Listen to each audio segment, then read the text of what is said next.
Alors, bonjour, bonjour à tous. Donc nous allons donc reprendre le cours d'hier. Alors voilà, donc je vois qu'il y a déjà des gens qui se connectent, c'est parfait. Écoutez, je vais sans trop faire chichi commencer directement. Alors nous avons terminé le chapitre 7 sur la monnaie et donc je vous invite maintenant à découvrir les principes de la circulation financière. Et c'est là qu'on va voir ce que c'est que la finance, à quoi ça sert, et pourquoi y a-t-il des krachs boursiers, pourquoi les marchés financiers sont-ils aussi instables. Pour commencer, eh bien, il faut aussi commencer par le début, c'est-à-dire par se poser la question du rôle de la finance dans le système économique. Puisque l'économie, parfois on parle beaucoup des marchés financiers, on a tendance à penser que tout se fait dans la finance. En réalité, la finance a une fonction très très très précise, qui est de faire circuler les dettes, les créances, les titres de propriété. C'est-à-dire que dans la finance, qu'est-ce qu'on fait? Eh bien, on s'échange des actifs qui sont des papiers en fait, qui sont des actifs immatériels qui génèrent un revenu. Alors, en fait, il y a deux formes d'actifs qui génèrent des revenus, au sens financier du terme. Ce sont beaucoup les créances. Donc, les créances, on a vu, qu'est-ce que c'est? C'est un avoir sur une dette, c'est-à-dire qu'on bénéficie à la fois d'un remboursement du capital qu'on a prêté, mais aussi, c'est ça l'intérêt aussi des créances, c'est qu'elles permettent d'avoir un revenu qui est le niveau des intérêts. Et puis, on a une autre forme de circulation financière qui sont des titres de propriété. Alors, souvenez-vous, on a parlé au chapitre précédent, on peut tout à fait considérer que au lieu d'échanger de l'or, on peut échanger la propriété de l'or.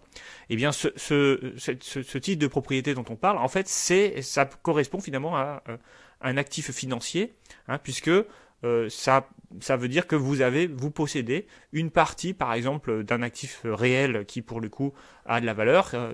Dans le chapitre précédent, c'était l'or. Mais en fait, ce qui va beaucoup circuler dans la finance, ce sont les titres de propriété des entreprises qu'on appelle des actions.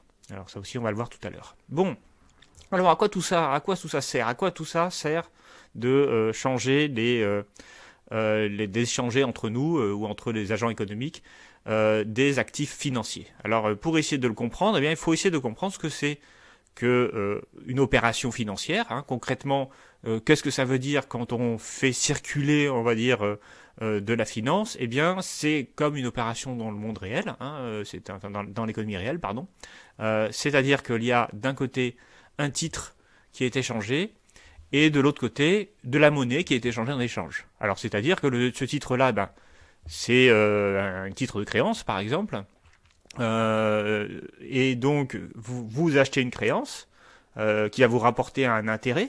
Donc, c'est la raison pour laquelle vous l'achetez. Donc, vous l'achetez 1000 euros. Mais vous savez que à l'issue de l'échéance, eh bien, on vous remboursera les 1000 euros. Et puis, on vous remboursera en plus un intérêt. Donc, c'est ça. Donc, ça veut dire la rémunération du fait d'avoir d'avoir gardé l'argent pendant un certain temps. Donc par exemple, si c'est 200 euros d'intérêt dans 5 ans, eh bien vous achetez votre créance 1000 euros maintenant, et dans 5 ans, on va vous rembourser les 1000 euros plus les 200 euros d'intérêt. Donc c'est la raison pour laquelle vous achetez aujourd'hui de l'argent, c'est parce que aujourd'hui vous avez 1000 euros de créance, et puis après vous aurez 200 euros de revenus, et votre créance vous sera remboursée. Donc on a bien ici une opération de deux flux, un flux financier d'un côté, qui est le titre. Donc on a ici l'agent B, qui est le vendeur de titres, et puis on a l'agent A qui est l'acheteur de titres, et l'agent A, qu'est-ce qu'il fait? Il donne de la monnaie en échange. Alors cette opération, à quoi elle sert? On va le voir tout à l'heure, mais je vais quand même commencer déjà à le dire. On voit bien qu'il y a ici quelque chose de temporel qui se passe. C'est-à-dire que l'agent A, l'acheteur de titres, finalement il a de l'argent dont il ne sait pas quoi faire. Donc il possède de la monnaie, donc quelque part, on voit bien aussi ce qu'on a déjà vu dans les chapitres précédents. On a affaire ici à un agent qui a un excès d'épargne, qui a un excès d'argent, qui a donc ce qu'on appelle aussi une capacité de financement, donc ça veut dire qu'il peut financer d'autres personnes. Donc cet argent dont il ne sait pas quoi en faire, et en face de lui, il a quelqu'un qui est un vendeur de titres, ici l'agent B, qui lui, au contraire, a un besoin d'argent immédiat. Et il est prêt à payer plus tard pour avoir de l'argent maintenant. Et donc c'est typiquement un agent qu'on appelle à besoin de financement, qui doit faire face à une dépense maintenant et qui sera prêt à rembourser le prêteur ou l'acheteur de titre plus tard en lui payant quelque chose. Donc c'est quelque chose ici, on voit bien que c'est un aspect temporel, c'est-à-dire que l'agent A, il n'a pas besoin d'argent maintenant, mais il aimerait bien en avoir plus tard. L'agent B, lui, il a besoin d'argent maintenant et il est prêt à en reverser plus tard à l'agent A. Donc c'est bien ici quelque chose qui correspond à un rapport au temps et à l'argent qui est différent. Alors, je vous ai dit, on échange des titres financiers. Donc ces titres sont en fait des titres négociables dans la finance. C'est ça qui va nous intéresser. Quand on achète et qu'on vend des titres, ça veut dire qu'on les achète et qu'on les vend à un prix qui est librement négocié par les agents eux-mêmes. Ça veut dire qu'il n'y a pas un prix fixe sur le titre. Donc ça veut dire que le prix peut varier. Et surtout, ça veut dire qu'à tout moment, on peut décider de s'en débarrasser, c'est-à-dire de le revendre. Le principe du titre négociable, c'est qu'il s'agit d'un titre qui est revendable ensuite sur un marché, et donc c'est ce marché qu'on appelle le marché financier. Toute la finance ne repose pas sur les titres négociables. On a aussi la finance, les banques par exemple, elles ont des titres, elles ont des actifs non négociables. Alors je vais essayer d'expliquer pourquoi et comment il faut les distinguer. Une première manière d'organiser une circulation financière serait simplement, c'est la manière la plus simple, de prêter de l'argent à quelqu'un. Vous avez de l'argent, vous n'en avez pas besoin, vous prêtez à un ami à vous, je ne sais pas, 1000 € par exemple, à cet ami. En échange, cet ami, il vous écrit une reconnaissance de dette. Et il s'engage, par écrit, à vous rembourser ces 1000 €, mettons l'année prochaine, avec, mettons, 50 € d'intérêt. Vous avez un bout de papier, donc un titre, et votre ami, il a, lui, les 1000 €. Alors, dans ce cadre-là, votre titre, il n'est pas négociable. C'est-à-dire qu'il c'est pas quelque chose que vous allez pouvoir revendre à quelqu'un d'autre. Pourquoi ? Parce que c'est votre ami, vous le connaissez, c'est à vous qui remboursera. Et même parfois, ce genre d'emprunt se fait pas en signant des papiers. Donc, qu'est-ce qui va se passer ? Il va pas il vous donne l'argent à vous. Mais si vous voulez, si vous avez besoin de 1000 €, je veux dire 2 semaines plus tard, eh bien, ça sera impossible de trouver quelqu'un qui vous achètera ce titre. Et qui prendra sur lui, qui vous paiera 1000 et puis qui ira se retourner vers la première personne pour lui rembourser. Pourquoi ? Parce que là, on a affaire ici à une créance, on va dire traditionnelle, qui a lieu parce que les deux personnes se connaissent, parce que c'est votre ami, et vous lui avez prêté, et que lui, il sait qu'il va vous rembourser à vous, il n'a pas envie de rembourser à une tierce personne. Et donc, en fait, là, on est dans une relation purement individuelle, et quelque part, eh bien, cette relation peut pas faire apparaître une tierce personne. Vous pouvez pas revendre ce titre à une tierce personne parce qu'elle ne connaît pas cet ami et puis cet ami ne le connaît pas, donc ça va être difficile pour lui de rembourser à cette personne qu'il ne connaît pas. Donc ça c'est un titre, c'est un titre non négociable. Alors en fait beaucoup d'emprunts bancaires se font comme ça parce que la plupart des emprunts bancaires c'est vous avec votre banque. Et si vous voulez dénouer la relation avec votre banque, il faudra lui rembourser entièrement. Voilà, c'est bien à cette banque-là auquel vous avez emprunté que vous devez rembourser et pas une tierce banque. Et la banque ne va pas revendre sa créance à une autre banque. Elle va la garder. Le crédit bancaire classique ne fait pas apparaître de titres négociables. Par contre, il existe aussi des titres donc qui sont dits négociables, c'est-à-dire des titres qui peuvent être revendus par la personne qui les a achetés. Et c'est ça qu'on appelle les marchés financiers.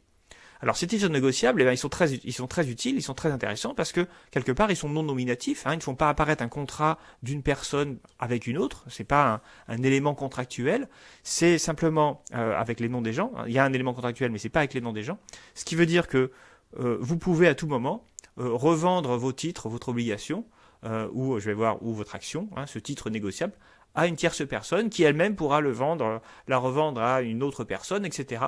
Et donc le titre pourra circuler dans l'économie en fonction des besoins des uns des autres. Alors le gros intérêt qu'il a pour le prêteur, pour l'acheteur de titre en quelque sorte, c'est que du coup, il ne s'engage pas à long terme. C'est-à-dire que s'il a prêté pour dans 1 an ou pour dans 10 ans, en demandant de rembourser dans 10 ans par exemple, il pourra récupérer une partie de son argent sans forcément attendre 10 ans. Pourquoi ? Parce que il lui suffira de revendre à quelqu'un ce titre. Donc c'est ça qu'il faut bien comprendre, c'est que la propriété du titre négociable, c'est que en fait, on peut le revendre et donc on peut quelque part récupérer sa mise avant même que on ait attendu l'échéance du titre. Alors avec cela dit une incertitude, c'est-à-dire que comme il est négociable aussi, le prix n'est pas forcément celui auquel vous l'avez acheté. Le prix sera déterminé par la négociation que vous pouvez avoir avec la personne, ou sur des marchés organisés, le prix sera déterminé par le marché. Et donc quelque part, ça veut dire que vous pouvez effectivement en théorie toujours récupérer votre argent avant terme, mais à condition de trouver un acheteur et qu'il soit prêt à payer le prix que vous en voulez. Sinon, vous ne récupérez pas l'ensemble du prix, ou voire pas du tout, si personne veut acheter votre titre. Parce que personne, bien sûr, n'est obligé d'acheter. Bon, alors c'est ces titres-là qui circulent sur les marchés financiers. Donc des titres négociables, des titres qui peuvent changer de main, et dans lesquels l'emprunteur paiera à la personne qui possède le titre. Alors, ces titres négociables, ils sont de 2 sortes sur les marchés financiers. Premièrement, des titres de dette, donc ça s'appelle des créances. Dette et créance, c'est la même chose, c'est seulement pas vu du même point de vue. Et on les appelle des obligations. Alors, une obligation, c'est donc une dette, une créance, qui est émise en général par une grande entreprise ou par une administration publique, et qui, en quelque sorte, rémunère le détenteur à l'échéance pour un prix convenu d'avance, c'est-à-dire d'une part on va rembourser ce qu'on vous doit, c'est-à-dire le capital, et en même temps on va rajouter un intérêt qui est celui qui est marqué sur le titre. C'est-à-dire qu'au moment où le titre est émis, il est déjà décidé à quel intérêt vous allez être remboursé à l'échéance. À l'échéance. Alors, ces obligations, je reviens en arrière, il faut que je vous explique une chose importante. Pourquoi est-ce que l'État, par exemple, aujourd'hui, quand il emprunte, il ne fait pas de crédit bancaire classique ? Pourquoi est-ce que, au lieu pourquoi il passe par des obligations ? Parce que les obligations ont un deuxième avantage dont je n'ai pas parlé et qu'il faut que je parle, c'est que elles peuvent permettre de financer un énorme prêt. C'est-à-dire que l'État, il a des besoins d'argent qui sont sans commune mesure avec ce qu'un ménage normal ou une entreprise PME, TPE aurait besoin. L'État, il emprunte pas quelques milliers d'euros, il emprunte quelques dizaines de milliards d'euros quand il lance des emprunts, ce qui est énorme. Vous comprenez bien que il est à peu près impossible à un agent économique de trouver une banque qui sera prête à lui prêter, je ne sais pas, 2 milliards, 3 milliards, 5 milliards d'un coup. Les banques, elles savent surtout faire de très nombreux petits crédits. Alors les petits crédits peuvent être assez importants, ça peut être des centaines de milliers, ça peut être des millions d'euros, mais au-delà d'un milliard, ça commence, vous comprenez bien, on a vu tout à l'heure le bilan d'une banque, il va falloir mettre beaucoup d'argent en réserve à côté pour assurer un ratio correct de solvabilité, et donc très souvent les banques peuvent tout simplement pas prêter pour des sommes pareilles en un coup. Alors du coup, un État qui voudrait emprunter, 10 milliards d'euros par exemple, il est un peu embêté parce qu'il ne pourra pas trouver une banque pour lui prêter. Donc c'est la raison pour laquelle il passe par des obligations. C'est-à-dire, l'idée d'une obligation, c'est simple. Au lieu de trouver une banque qui va nous prêter 1 milliard, on va trouver des centaines de milliers de personnes, voire des millions de personnes qui vont nous prêter peu d'argent. Un peu comme ce qu'on appelle le crowdfunding, c'est-à-dire le financement par la foule. En fait, c'est un peu le même principe, l'obligation, c'est-à-dire que notre emprunt de 1 milliard, on va le diviser par exemple en 100 millions d'obligations de 10 euros. 100 millions d'obligations de 10 euros, ça fait bien 1 milliard. 10 euros, c'est facile, tout le monde peut les acheter, c'est pas un gros risque. Et donc, on va ainsi proposer au secteur financier dans son ensemble, c'est-à-dire essentiellement en fait aux banques, qui vont elles-mêmes le proposer aux ménages en fonction des stratégies d'épargne des ménages. Donc ça veut dire que l'État il va émettre des millions d'obligations d'un coup, et il va chercher des gens qui accepteront d'acheter, et donc ça peut être de très nombreuses personnes, ces obligations. On a un peu le même principe aussi pour les grosses entreprises. Par exemple, je sais pas, vous êtes Orange, vous voulez financer la construction d'antennes 5G, ou vous êtes une grosse entreprise immobilière et vous voulez financer la construction d'un grand ensemble immobilier. Bon, là, il va falloir quand même que vous empruntiez beaucoup d'argent, hein, des centaines de millions d'euros. Et là, vous arrivez quasiment au même problème qu'un État, c'est-à-dire que qui va vous prêter, je ne sais pas, 500 millions d'euros. Bon, alors évidemment, il y a parfois des banques qui empruntent enfin des entreprises pardon qui vont emprunter à différentes banques, hein, et qui vont réussir à s'en sortir comme ça. Mais parfois le plus simple c'est d'émettre des obligations d'entreprise cette fois-ci. Donc pareil, vous voulez emprunter 500 millions d'euros, eh bien vous pouvez mettre, alors je prends un autre chiffre, hein, par exemple des obligations de 50 euros, voilà, et vous avez 10 millions d'obligations de 50 euros, eh bien vous aurez 500 millions d'euros. C'est en fait pas tellement difficile, c'est en tout cas plus facile de trouver cela. Bon, alors ces obligations, on comprend bien qu'elles ont une échéance, qu'elles ont un intérêt. Alors oui, s'il s'agit des bons du Trésor, je vois une question là, mais je vais justement en parler maintenant. Elles ont une échéance, elles ont un intérêt. Alors, les intérêts sont pas payés chaque année, les intérêts sont payés à l'échéance. C'est ça aussi le principe. Vous savez que si vous avez un emprunt bancaire, vous payez chaque mois une partie du capital et vous payez chaque mois une partie des intérêts. Mais les obligations ne fonctionnent pas comme ça. Vous payez à l'échéance tout, hein, vous remboursez à la fois le capital et le montant cumulé des intérêts. Justement, les obligations, il y en a de sortes différentes. Il y a tout d'abord des obligations de court terme. Alors, les obligations de court terme, on les appelle de court terme parce qu'en général, elles durent moins d'un an, donc elles visent surtout à répondre à des problèmes de trésorerie pour les entreprises, c'est-à-dire j'ai besoin maintenant d'argent pour payer mes salaires. Alors j'exagère un peu, mais ça peut être ça dans certaines très grosses entreprises, pour des questions voilà d'argent qu'on a besoin maintenant et qu'on aura dans 2 mois. Voilà, ça peut être des choses comme ça.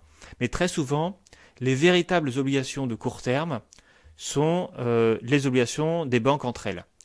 Tout à l'heure, je vous ai parlé du marché interbancaire, enfin tout à l'heure, pardon, hier, je vous ai parlé du marché interbancaire, c'est-à-dire de la manière dont les banques se prêtent entre elles. Et je vous ai dit, c'est des prêts à très court terme. Mais en fait, comment les banques se prêtent à très court terme? Ils émettent des obligations. C'est-à-dire que l'essentiel aujourd'hui des obligations de court terme sont des obligations qui circulent entre les banques, entre les acteurs financiers, pour des opérations simplement de refinancement de très court terme, exactement comme ce qu'on a vu hier. C'est la raison pour laquelle on appelle ces obligations de court terme des obligations monétaires. Parce que, en fait, ce marché interbancaire s'appelle aussi le marché monétaire, puisque c'est là qu'on finance les liquidités. Donc c'est là qu'on s'approvisionne en monnaie, du point de vue des banques, puisque s'approvisionner en liquidité, c'est s'approvisionner en monnaie. Donc vous pouvez dire que, voilà, toutes ces obligations sont des obligations monétaires. Alors évidemment, dans le tas des obligations monétaires, il peut y avoir des obligations d'État, de moins d'un an. Alors c'est de plus en plus rare aujourd'hui, parce que les taux d'intérêt sont tellement faibles, y compris à 10 ans, qu'on ne va pas s'embêter à emprunter sur des durées courtes, mais ça peut exister pour des raisons là aussi de trésorerie. L'État va avoir beaucoup d'argent parce qu'il va prélever ses impôts d'un coup. Voilà, les finances publiques, c'est pas toujours, les États n'ont pas toujours les mêmes rentrées fiscales pendant toute l'année, donc il peut avoir besoin d'argent maintenant et puis qu'il remboursera dans un mois. Et donc dans ce cas-là, il fera des obligations à très court terme, de type obligations monétaires. Donc voilà. Donc alors les taux d'intérêt de ces obligations monétaires, eh bien, ils sont très très très proches du taux d'intérêt de la Banque Centrale Européenne, puisque c'est le même marché, souvenez-vous. Le marché interbancaire, c'est un marché qui correspond à une autre manière de s'approvisionner en liquidité que la Banque Centrale Européenne. Et clairement, comme on a l'alternative Banque Centrale Européenne ou collègues banquiers à qui on peut demander de l'argent, les taux d'intérêt sont à peu près les mêmes que ceux de la Banque Centrale Européenne. Et donc ça sera pareil pour un État qui voudrait se financer à court terme, il va payer les mêmes taux d'intérêt a priori. Alors quand on a des obligations à moyen et long terme, on a des obligations donc qui peuvent être sur des échéances bien plus longues. Alors c'est là qu'on va appeler, qu'on va voir les... alors je ne sais pas si je l'ai marqué, non je l'ai pas mis ici, donc quelqu'un m'a parlé des bons du Trésor. Alors en fait les bons du Trésor c'est ça. Alors il y a différents termes, alors je les ai pas en tête là. Il y a les obligations assimilables au Trésor, donc les OAT, qui sont à d'échéance de long terme. Et puis on a les bons du Trésor qui sont en général à plus court terme. voire, alors je sais plus, il y a, je crois que les bons de trésor c'est entre 1 et 5 ans, et à moins d'un an, je sais plus comment ça s'appelle, je crois que c'était peut-être des bons de trésorerie ou des choses comme ça. Non, c'est pas ça, c'est autre chose. Bref, on va appeler bons du trésor plutôt les obligations à court terme de l'État, et les OAT, les obligations assimilables au trésor, des obligations à long terme. Alors sur du long terme, ça peut aller très loin. On peut avoir des obligations qui sont remboursées dans 30 ans, parfois même plus. Dans l'histoire, on a pu innover, hein. On a pu avoir à une certaine époque des obligations sans échéance, c'est-à-dire que elle donnait à son propriétaire des intérêts, mais elle n'était jamais remboursée, hein, des obligations perpétuelles. Bon, alors ça coûtait très cher en fait à l'État au bout d'un moment, hein, donc du coup on a arrêté ça. Voilà, alors ça évidemment c'est des obligations de long terme, que ce soit, alors c'est les États qui les émettent, mais c'est aussi les entreprises, hein, qui les émettent pour financer des investissements de long terme. Alors l'idée c'est de financer un investissement qui va être amorti sur 30 ans ou sur 40 ans. On va pas le financer avec des emprunts, des obligations d'1 ou 2 ans. On va chercher à financer je parle ici d'entreprises privées, hein, vous voulez créer un parc immobilier, bon, vous pouvez tout à fait financer cette création d'un parc immobilier sur 10 ou 20 ans, voilà, parce que vous avez ici une obligation de long terme. Enfin, vous avez ici un investissement, de long terme. Alors, en général, les taux d'intérêt des obligations de long terme sont supérieurs aux taux d'intérêt des obligations monétaires, parce qu'on considère que prêter à 30 ans ou à 20 ans, c'est plus risqué que prêter à moins d'un an, et c'est vrai que c'est le cas le plus souvent. C'est-à-dire que les obligations d'État, lorsque l'État emprunte, il va emprunter à des taux d'intérêt de plus en plus élevés au fur et à mesure qu'il va allonger la durée d'échéance. Mais c'est pas toujours le cas. On peut avoir parfois ce qu'on appelle des phénomènes d'inversion des taux, où les taux à court terme sont plus chers que les taux à long terme. Alors, ça peut être des moments où on anticipe une dégradation de l'économie, voilà, parce que s'il y a une dégradation actuelle de l'économie, les risques sont plus importants à court terme qu'à long terme. Ça peut être voilà, une chose comme ça. Parce que ce qu'il faut aussi comprendre, c'est que l'un des risques qu'on prend lorsqu'on prête de l'argent, c'est de se voir rembourser en un argent qui a moins de valeur. Ça veut dire qu'on peut prendre un risque parce qu'il y a une baisse de la valeur de l'argent qui est mesurée par l'inflation. En gros, là aussi, on comprend que si vous avez de l'inflation qui apparaît entre le moment où vous avez prêté et le moment où vous êtes remboursé, mettons qu'il y ait, j'ai pas eu 20% d'inflation, ça veut dire que l'argent que vous aurez à l'échéance, il aura 20% de valeur en moins. Donc là, le problème, c'est que quelle va être la valeur de l'argent en 10 ans? En fait, personne n'en sait rien. Ça dépendra du taux d'inflation. Et ça, c'est un risque supplémentaire, c'est une incertitude qu'il faut prendre en compte, qui veut dire qu'en général, non seulement on demande aux taux d'intérêt de nous rembourser le montant de la perte de valeur de l'argent, donc de l'inflation, mais en plus, on lui demande aussi de nous rembourser le temps qu'on a passé, qu'on a prêté, dans lequel on n'a pas eu accès à l'argent. Donc en fait, le taux d'intérêt, ils ont... alors, pour le dire autrement, et notez-le parce que du coup, comme ça, je n'aurai pas à le redire plus tard, le taux d'intérêt rémunère 3 choses. Il rémunère la perte de valeur de l'argent. Sur une période longue, l'argent peut perdre en valeur, donc il faut au minimum que le taux d'intérêt compense cette perte de valeur de l'argent. Il rémunère, deuxièmement, le coût d'opportunité. Alors, ça veut dire, on aura l'occasion de le revoir, la perte de la valeur de l'argent qu'on a maintenant et qu'on aura plus tard. C'est-à-dire le fait qu'on ait dû attendre, on doit attendre pour accéder à notre argent. Voilà, concrètement, avoir de l'argent maintenant, c'est mieux qu'avoir de l'argent dans 2 ans. Donc, du coup, là, il faut que le taux d'intérêt rémunère aussi le sacrifice consenti par le prêteur, en quelque sorte, à renoncer à son argent maintenant.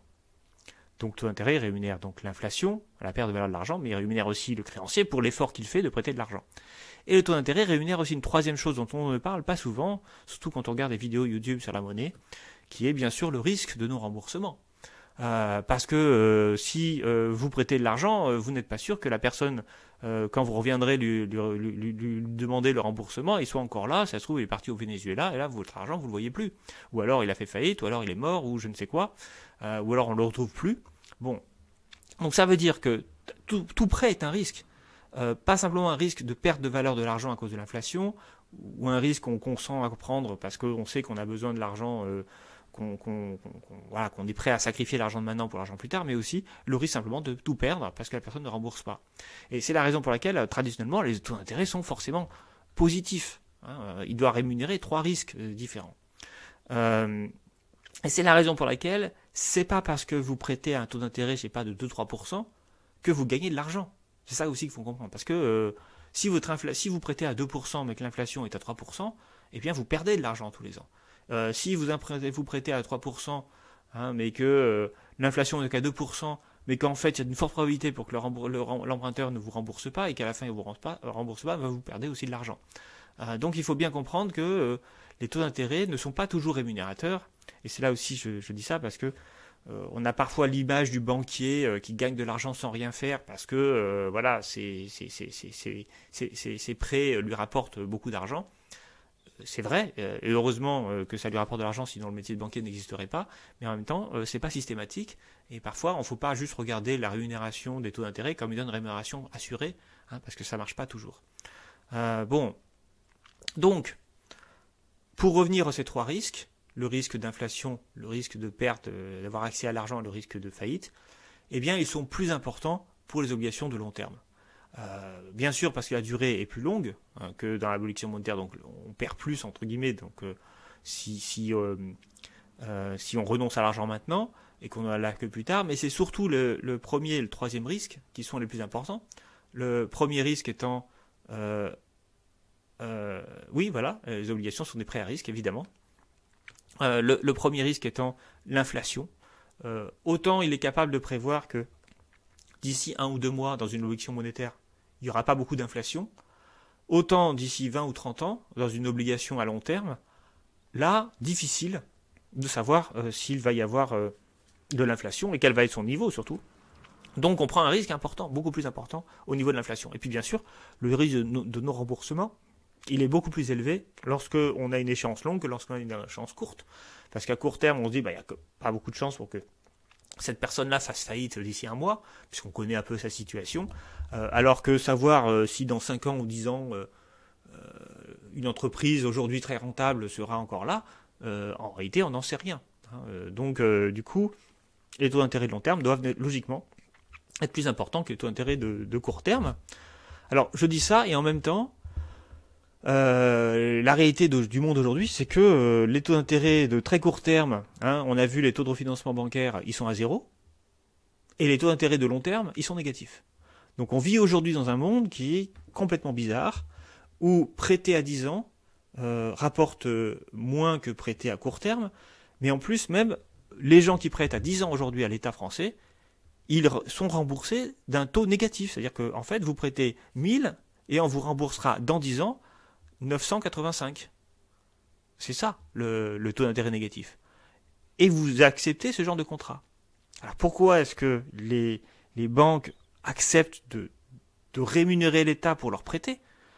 Eh bien, pour la raison que j'ai dite hier, c'est qu'elles ont besoin d'obligations d'État, elles ont besoin de titres sans risque pour leurs opérations de refinancement auprès de la Banque centrale, et pour tout un ensemble d'autres opérations qui sont liées quand elles prennent des risques, des garanties, quand elles veulent prendre des risques dans les marchés, quand elles veulent spéculer par exemple, elles ont besoin de mettre des dépôts de garantie dans des choses stables, fiables, et ce sont les obligations d'État. Donc en fait, elles sont prêtes à payer pour accéder pour acheter des titres financiers publics, des obligations publiques. Donc voilà, mais voilà, je vous dis les choses telles qu'elles sont aujourd'hui, mais en théorie, elles ne sont pas censées être comme ça. Cela dit, ça fait longtemps que la pratique s'écarte de la théorie, donc je suis bien obligé d'en parler aussi. Alors, autres titres négociables qui sont échangés sur les marchés, bien sûr, ceux que vous connaissez le mieux, ce sont les actions. Les actions ne sont jamais remboursées, alors ce sont des titres qui, en fait, rémunèrent l'actionnaire en fonction des profits de l'entreprise, c'est-à-dire que chaque année, l'entreprise, elle va choisir de distribuer une partie de ses profits, même si elle ne fait pas profit, elle peut en distribuer d'ailleurs, donc ça aussi c'est paradoxal, mais je vais y revenir, c'est-à-dire qu'elle paye des dividendes aux actionnaires. Alors le principe du dividende, c'est simple, vous émettez des actions, vous dites, voilà, toute personne qui possède cette action se verra remettre un dividende. Alors par exemple, vous pouvez promettre de remettre 1 euro de dividende par action et vos actions, vous les vendez 10 euros. Ça fait un beau taux de rentabilité, ça veut dire 10% de rendement, hein, a priori. Hein, votre action, et vous avez acheté une action à 10 euros et vous bénéficiez donc d'un dividende de 1 euro tous les ans. Donc en fait, en quelque part, au bout de 10 ans, vous avez récupéré la somme que vous aviez au départ. Alors avec l'inflation, vous avez en fait un peu moins. Hein, mais voilà, et puis ensuite, tous les années suivantes, ça vous rapportera de l'argent. C'est un peu comme un loyer, vous voyez, vous achetez un appartement, puis vous faites payer un loyer à quelqu'un, ça vous donnera de l'argent. C'est déjà le même problème que les dividendes. Avec néanmoins une caractéristique spécifique, c'est que le dividende est renégocié unilatéralement chaque année par l'entreprise. C'est-à-dire que l'entreprise peut décider de vous donner 1 euro de dividende, mais elle peut décider de vous donner 50 centimes ou vous donner 2 euros. Alors évidemment, si elle vous donne aucun dividende, au bout d'un moment, vous allez considérer que cette action ne vaut rien et vous risquez de la revendre et le prix de l'action va baisser. Donc, en fait, les entreprises n'aiment pas trop quand le prix de leur action baisse parce que ça veut dire qu'elles peuvent se faire racheter facilement par n'importe qui. Donc, ce qui se passe en fait dans la réalité, c'est que elles cherchent de plus en plus aujourd'hui, en tout cas, à garantir un taux de dividende. Et c'est la raison pour laquelle, même quand elles font des pertes, parfois elles sont prêtes à s'endetter pour maintenir un dividende élevé, pour garder la valeur de l'action, pour susciter la confiance de leurs actionnaires. Donc, qu'est-ce que c'est qu'une action? C'est donc un titre financier dans ce sens-là, c'est-à-dire qu'il finance l'entreprise, en échange de quoi l'entreprise se verse à payer au titulaire de l'action un montant chaque année qui correspond donc au dividende. Alors, il n'y a pas de date d'échéance, il n'y a pas de date de remboursement, donc bien sûr, vous pouvez garder vos actions toute votre vie, mais si vous avez besoin d'argent, vous pouvez aussi les revendre. Et là, c'est pareil, c'est un titre négociable, donc ça se revendra à celui qui sera prêt à payer le prix que vous en demandez. Dans les marchés organisés, il va y avoir un prix de marché, vous pourrez vendre à ce prix-là. Enfin, vous pourrez espérer de vendre à ce prix-là. Après, il peut y avoir un changement entre le moment où vous décidez de vendre et puis le moment où c'est acheté, notamment si il y a beaucoup d'opérations de vente qui se font en même temps. Donc, pour simplifier, les actions sont donc d'abord des titres financiers, c'est-à-dire des titres qui vont vous rapporter de l'argent, qui servent à financer l'entreprise, mais ce sont aussi, et c'est ça sur lequel je voulais insister, ce sont aussi des titres de propriété qui vous permettent de participer à l'assemblée générale des actionnaires et donc d'élire les représentants, les dirigeants de l'entreprise. Alors, c'est ça que je vais avoir une réponse. Que signifie AG? C'est Assemblée Générale des Actionnaires. Donc, c'est l'Assemblée Générale des Actionnaires. Donc, ça, c'est le fait que vous soyez actionnaire, vous donne droit à venir à l'Assemblée Générale, à élire un conseil d'administration de l'entreprise dont vous êtes actionnaire, qui lui-même élira un président du conseil d'administration et un directeur général. Et donc, ça vous donne un droit de regard sur la direction de l'entreprise. À ce propos, c'est très facile de participer à une AG d'une entreprise. C'est-à-dire qu'il suffit d'acheter une action. Vous allez sur Boursorama, vous achetez une action de Total. Eh bien, très logiquement, à la prochaine assemblée générale de Total, eh bien, vous serez invité. Ça peut être très sympa d'ailleurs, parce que du coup, quand il y a une assemblée générale, vous venez, souvent, vous sert des petits fours et tout, vous mangez gratos, c'est sympa, vous écoutez le PDG, donc ça c'est parfois moins sympa, mais qui va vous raconter que son entreprise marche très très bien. Et ensuite, il y a un vote où on élit les représentants du conseil d'administration. Alors le problème, c'est qu'il y a une voix par actionnaire, par action, pardon. Pas par actionnaire, justement, ça veut dire que la personne qui possède 50% des actions de l'entreprise, en fait, elle est déjà majoritaire. Donc votre voix, elle compte pour rien, en fait, quand vous y allez et que vous avez une action. Donc ça veut dire que voilà, que le modèle de la démocratie d'entreprise, c'est pas un modèle démocratique où on l'entend aujourd'hui à un homme, une voix. C'est celui qui a le plus risqué son argent qui aura plus de voix que les autres. Voilà, donc en fait, pour résumer, posséder une action, ça vous donne deux droits. Le droit d'être rémunéré tous les ans par rapport à un dividende que vous ne connaissez pas et qui est non contractuel, qui peut donc varier d'une année sur l'autre. Et deuxième droit, le droit, et c'est ça qui explique aussi cela, le droit de désigner de nouveaux dirigeants et de participer à l'Assemblée générale des actionnaires, selon le principe une action, une voix. Ce qui veut dire que si vous n'avez pas assez d'actions, vous aurez peu de pouvoir politique. Mais si vous en avez beaucoup, vous aurez beaucoup de pouvoir politique. Alors si votre but, c'est juste de manger des petits fours toute votre vie, eh bien je vous invite à acheter plein d'actions de plein d'entreprises différentes. Et puis chaque fois que vous êtes invité à l'Assemblée générale des actionnaires, eh bien vous allez vous manger gratos. Ça c'est un bon truc. Il faut quand même acheter les actions, mais elle vous rémunère aussi dividendes. Alors, si vous avez regardé le film de François Ruffin, Merci Patron, c'est un film assez amusant parce que le film commence, ils achètent une action de LVMH, et là ils vont à l'Assemblée générale des actionnaires de LVMH, du coup on leur donne une bouteille de champagne, des pifours, etc. Donc pour 30 euros, non c'est peut-être plus cher que ça l'action. C'est peut-être 150 euros, je sais pas. Enfin bref, pour le prix d'une action, ça peut être assez intéressant d'aller à l'Assemblée générale des actionnaires. Bien sûr, après, il faut se déplacer et eux, ils payent pas le billet de train. Donc, si vous êtes à Angers et que vous voulez faire toutes les assemblées générales de France du CAC 40, il va malheureusement falloir se déplacer à Paris. Bon, puis par ailleurs, je sais pas trop comment fonctionne en ce moment en temps de Covid et confinement les assemblées générales. Voilà, si elles sont évidemment en ligne, ça devient beaucoup moins rigolo. Alors. Donc, pour revenir sur ce qui fait l'intérêt d'échanger de l'argent, de la monnaie, contre un titre financier. Vous pouvez simplement échanger deux choses.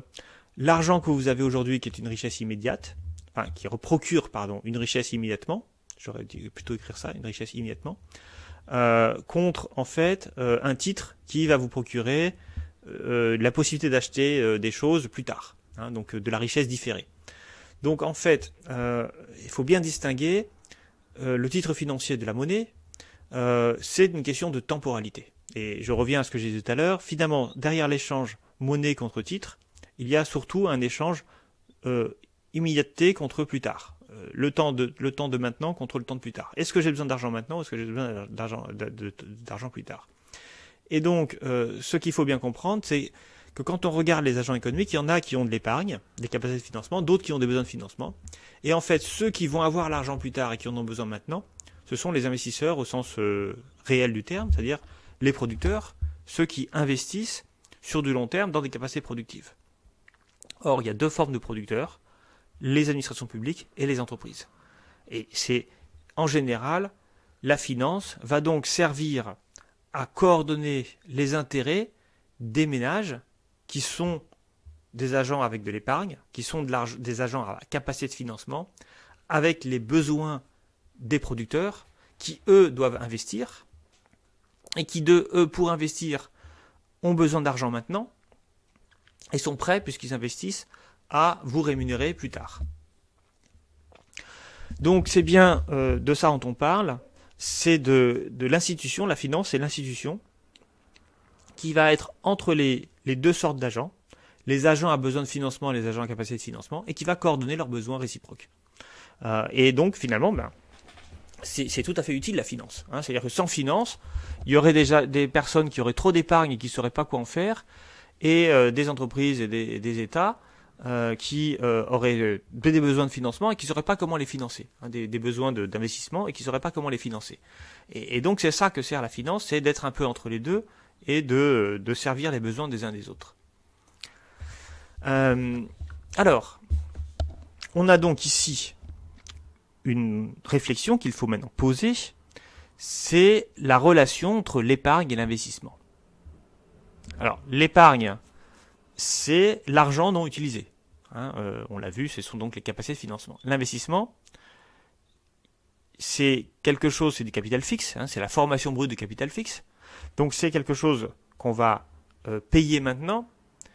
Et si c'est un investissement, il est productif, parce que c'est du capital, fixe mais productif, donc tout le capital est productif, et donc vous rapportera de l'argent plus tard. Et donc derrière cette logique de temporalité, il y a une logique entre l'épargne et l'investissement, c'est-à-dire entre l'argent qu'on dispose maintenant, l'épargne, et l'argent qu'on créera plus tard, la richesse qu'on créera plus tard à travers la formation brute de capital fixe.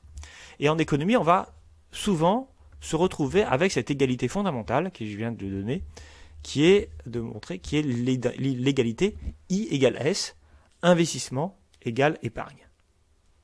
Alors, je vais essayer d'expliquer ce que ça signifie.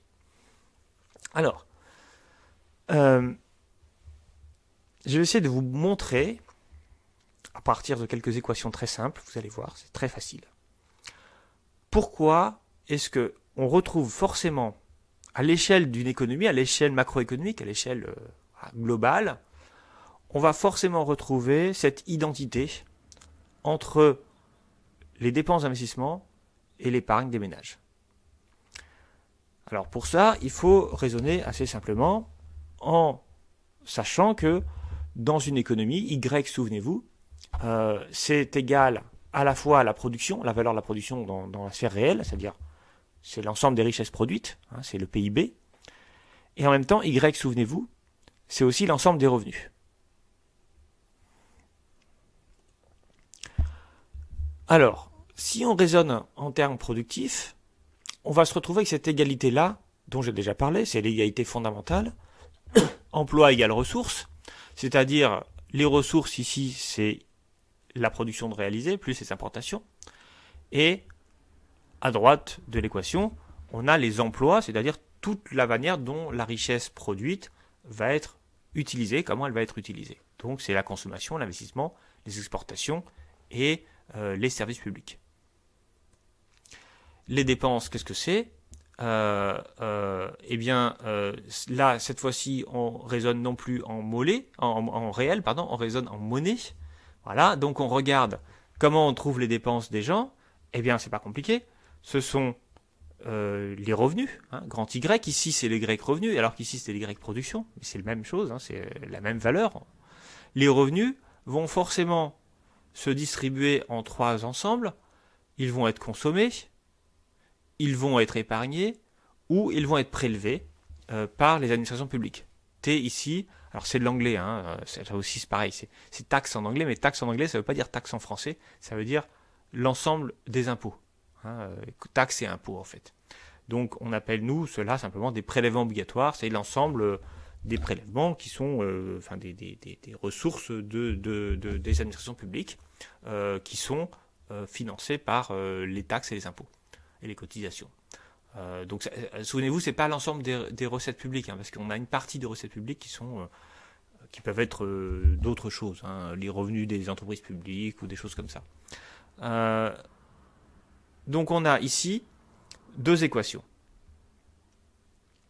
La première, c'est l'équation en termes réels. On va regarder la richesse réelle, celle qu'on a vue dans le chapitre 3. Et la deuxième, c'est une équation qu'on n'a pas beaucoup vue, mais qu'on a un peu vue quand même par-ci par-là dans les TD. C'est les revenus des ménages, des gens, de l'ensemble de l'économie, vont forcément aller soit à la consommation, soit à l'épargne, soit au prélèvement obligatoire. Et en fait, ici, on a deux fois le Y. Donc, alors je vais y venir tout à l'heure. Donc, ça veut dire, peu importe, on a deux fois le Y. Donc, on a forcément ici CF plus S plus T qui va être égal à CF plus I plus X plus G moins M, hein, puisque c'est le même Y, il a la même valeur dans les deux côtés. Alors, pour ce qui est de l'épargne, il faut aussi se mettre d'accord sur ce que ça signifie. L'épargne, c'est pas que les livrets d'épargne qu'on peut avoir. C'est en fait l'ensemble des placements, de l'argent qu'on a en réserve et qui n'a pas été transformé en quelque chose. Donc ça peut être tous les livrets d'épargne que vous avez, bien sûr. Ça peut être aussi pour les ménages, ça peut être aussi les comptes courants, hein, l'argent que vous avez sur votre compte. Finalement, c'est pas vraiment de l'épargne au sens légal du terme, mais c'est quand même de l'argent que vous pouvez utiliser et que vous n'utilisez pas. On a aussi tous les placements financiers qu'on va intégrer dans l'épargne des ménages, les placements financiers, c'est-à-dire l'achat, le stock d'actions, d'obligations, de PEA, produits. Non, pas PEA, c'est produits d'épargne en action, c'est ça. Et puis on va aussi mettre là-dedans l'investissement immobilier des ménages. Alors, c'est ce qu'on appelle l'épargne immobilière. Alors ça c'est un peu plus critiquable, puisque ça veut dire en fait le fait que vous ayez des PEL, des plans d'épargne logement, ça on comprend, mais le fait que vous remboursiez tous les mois votre emprunt immobilier, on va considérer que à chaque fois que vous remboursez, que c'est une épargne que vous faites en fait. Donc c'est parce que l'immeuble est considéré comme un investissement. Hein, le logement est considéré comme un investissement, donc on doit mettre cela dans l'épargne. Alors maintenant qu'on a défini ce que c'est l'épargne, donc je rappelle les placements financiers, les produits d'épargne, les comptes courants et l'investissement immobilier des ménages. Une fois qu'on a ça, je vous propose qu'on regarde ce que sont ces deux équations et qu'on les simplifie un peu. Donc premier élément de simplification, on est dans une économie fermée. Donc une économie fermée, c'est une économie où il n'y a ni exportation ni importation. Donc dans ce cas-là, on va supprimer M et X ici de l'équation du haut, celle qui est exprimée en termes réels. Et on va se retrouver avec cette équation-là, Y égale CF plus I plus X. Excusez-moi, CF plus I plus G, on va enlever X. Donc c'est ça, en termes réels. Et Y est aussi égal à CF plus S plus T. Donc, ici, on a CF des deux côtés de l'équation. Donc on peut le supprimer. Mais si en plus, on considère que G égale T, ça veut dire que l'ensemble des prélèvements obligatoires va être égal au service public produit. Hein, on a un État qui, là, il n'y a pas pas de dépenses de redistribution, enfin, il n'y a pas d'autres sources. Bon, on simplifie beaucoup, mais on considère qu'il n'y a pas de déficit public, en fait. Et donc, forcément, on se retrouve à CF plus I égale CF plus S, donc à cette identité-là, I égale S. Alors, encore une fois, ça ne veut pas dire que S détermine I ou que I détermine S, juste dire que, d'après les équations simplifiées de l'économie nationale, on va forcément se retrouver à cette égalité fondamentale de I et de S. Mais ce qui est intéressant, c'est que se passe-t-il lorsqu'on ne raisonne plus en économie fermée ou lorsqu'on ne raisonne plus avec un déficit public égal à 0. Parce qu'on voit bien qu'on n'est pas dans des économies fermées et on voit bien aussi qu'il y a toujours des déficits publics. Alors, pour ça, eh bien, on va donc raisonner à partir d'une économie ouverte. Et dans ce cas-là, l'équation, on va la reprendre. On va regarder CF ici. Et on va rajouter dans l'équation réelle x moins m. Et donc, on va se retrouver avec ça. On supprime CF de deux côtés. Et on arrive on peut réécrire les choses comme ça. S moins I égale x moins m. Alors, c'est-à-dire qu'on met I à gauche. Bon, vous verrez ça si c'est pas clair pour vous. On met moins I, moins CF de deux côtés, moins I de deux côtés, et on arrive à S moins I égale X moins M. Alors ça, ce qui est intéressant, c'est que, donc ici, on n'a pas réintégré l'État, on considère qu'il n'y a pas d'État ici dans cette économie, mais on considère qu'il y a un exemple. Vous me demandez un exemple de G égale T. C'est un budget équilibré. Hein, voilà, les prélèvements obligatoires sont égales aux dépenses publiques. Voilà, si on considère que G, c'est les dépenses publiques. Donc ici, on a S moins I égale G, X moins M. La question qu'il faut se poser, c'est que représente X moins M et S moins I. Alors, X moins M, c'est exportation moins importation. Donc c'est ce qu'on appelle la balance commerciale. S moins I, c'est l'épargne moins l'investissement. Alors qu'est-ce que ça veut dire l'épargne moins l'investissement? Eh bien, c'est l'excès d'épargne de l'ensemble de l'économie. C'est ça que ça veut dire. Ça veut dire qu'on a ici S moins I. Si S moins I est supérieur à 0, ça veut dire que l'économie, le volume de l'investissement est inférieur au volume de l'épargne, et ça veut dire que forcément l'ensemble de l'économie est en capacité de financement. Elle a de l'argent en trop, donc elle ne sait pas quoi faire. Et si elle est en capacité de financement, alors ça veut dire mécaniquement qu'elle est en balance commerciale excédentaire. Autrement dit, on a cette logique-là, qui est que si I est plus grand que S, alors M est plus grand que X, c'est-à-dire que si l'investissement est plus grand que l'épargne, alors on a forcément des importations qui sont plus grandes que les exportations. Autrement dit, le pays sera en besoin de financement. Donc, et inversement, si c'est I qui est plus grand, si c'est S qui est plus grand que I, alors mécaniquement, X sera plus grand que M. Alors, retenez bien ça, parce que ce que je viens de vous expliquer, ce que je viens de vous dire là, ça explique la crise grecque et ce qu'on avait vu vous vous en souvenez au chapitre 1.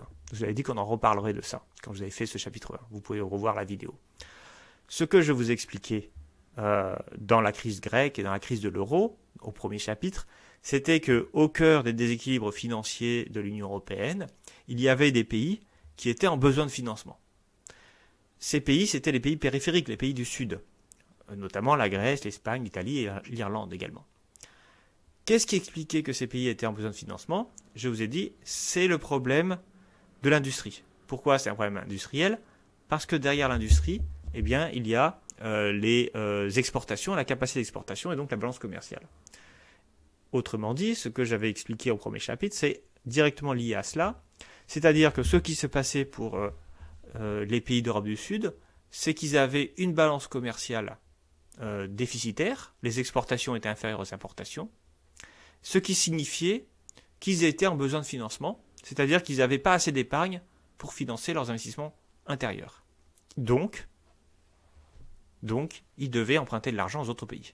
Ça passait pas par des emprunts d'État à État, ça passait par le système financier. C'est-à-dire que vous mettiez de l'argent, les Allemands par exemple, mettaient de l'argent dans leur compte bancaire, les banques allemandes se retrouvaient avec trop d'argent, elles essayaient de prêter à des Allemands, mais les Allemands ne voulaient pas emprunter, et donc qu'est-ce qu'elles étaient obligées de faire? Elles étaient obligées de prêter à des Espagnols ou des Grecs, qui eux avaient besoin d'emprunter et ne trouvaient pas d'épargne au sein de leur pays pour emprunter, puisque le niveau de S, le niveau d'épargne du national du pays était trop faible par rapport aux besoins d'investissement.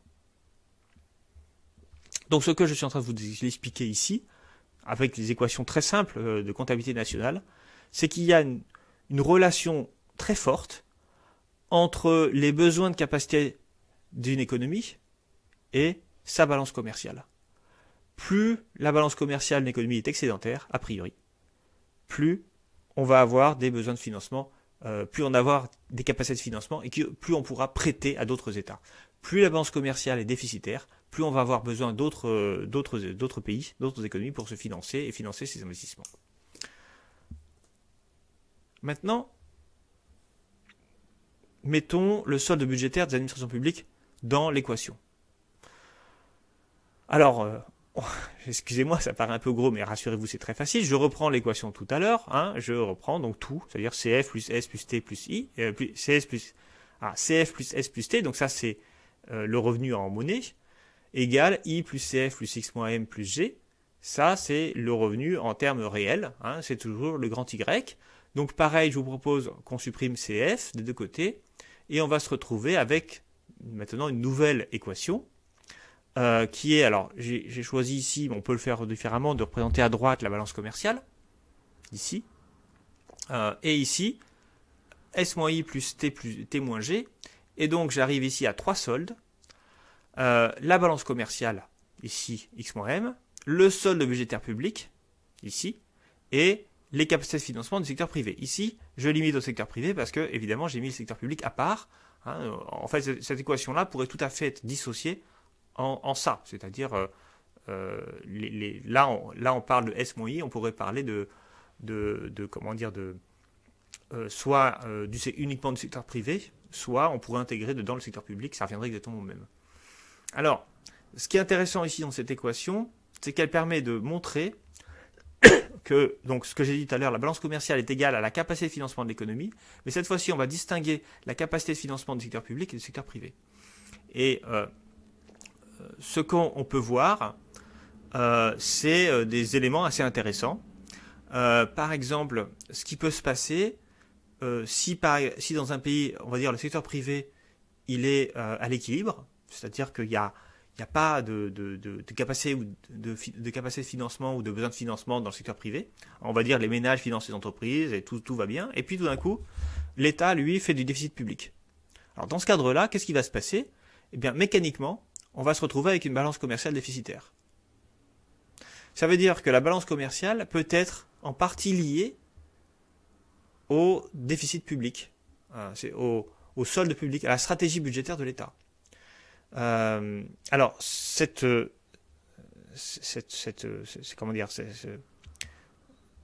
événement-là, c'est déjà vu dans l'histoire, notamment dans les années 80. Durant les années 80, aux États-Unis, on va avoir Ronald Reagan qui va être élu, qui va augmenter considérablement les dépenses publiques dans le domaine militaire, et en même temps baisser énormément les impôts des ménages, notamment des ménages les plus riches. Cette politique économique de Reagan, elle va mécaniquement se transformer en fort déficit public. Pourquoi ? Parce qu'on baisse les recettes publiques et puis en même temps on augmente les dépenses publiques. Forcément, on a un déficit public qui s'accroît. Et on a vu que plus le déficit public des États-Unis s'accroissait, plus la balance commerciale des États-Unis se dégradait. Et si vous regardez, alors je vous ai montré un graphique à la fin du chapitre 3 avec l'évolution des... je pourrais y revenir tout à l'heure à la pause. L'évolution des balances commerciales. En fait, je crois que je vais pas faire de pause. Je vais arrêter 10 minutes avant. Je vais faire comme la dernière fois parce que j'ai cours après. Voilà, mais vous, si vous voulez, vous pouvez faire une pause et puis voilà. Donc, je vais pas faire de pause, mais je vais quand même peut-être vous montrer le solde commercial américain dans les années 80. Vous verrez, c'est très intéressant. Il baisse et il baisse sur une courbe qui est parallèle, qui est très proche de la dégradation du budget public américain. C'est-à-dire que plus Reagan creuse les déficits publics, plus il creuse la balance commerciale. Eh bien, on peut le comprendre avec cette égalité-là, cette équation-là. C'est-à-dire que vous avez un secteur privé qui est qui est équilibré sur le plan financier, c'est-à-dire que voilà, les ménages ont de l'épargne et cette épargne va aux entreprises et tout va bien. Mais ici, un solde public qui se trouve déséquilibré, et donc mécaniquement, qu'est-ce que ça fait ? Ça fait que l'économie entière devient un besoin de financement à cause des besoins de financement du secteur public, et donc ça entraîne une dégradation de la balance commerciale. C'est ce qu'on appelle les déficits ou excédents jumeaux. Alors on peut trouver aussi des excédents jumeaux dans d'autres cas, où au contraire, on a un solde, alors c'est moins fréquent bien sûr, mais vous avez un solde excédentaire dans le budget public, et donc vous pouvez vous retrouver avec une balance commerciale qui progresse, qui devient excédentaire. Alors si maintenant donc on n'a pas de déficit public, alors on va se retrouver avec l'équation ici. Donc on va retrouver avec cette situation financière interne. En gros, le déficit commercial va être corrélé à la situation financière interne, et donc on peut dire qu'un excès d'investissement ou une épargne insuffisante signifie un déficit commercial.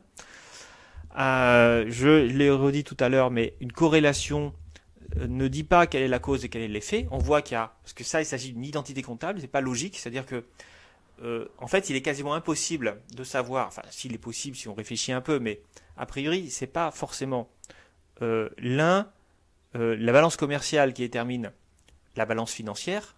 Je reprends l'équation ici, l'équation S moins I égale X moins M. Donc on a en quelque sorte une balance commerciale à droite et on va dire un solde financier à gauche. Donc soit capacité, soit besoin de financement de l'ensemble de l'économie.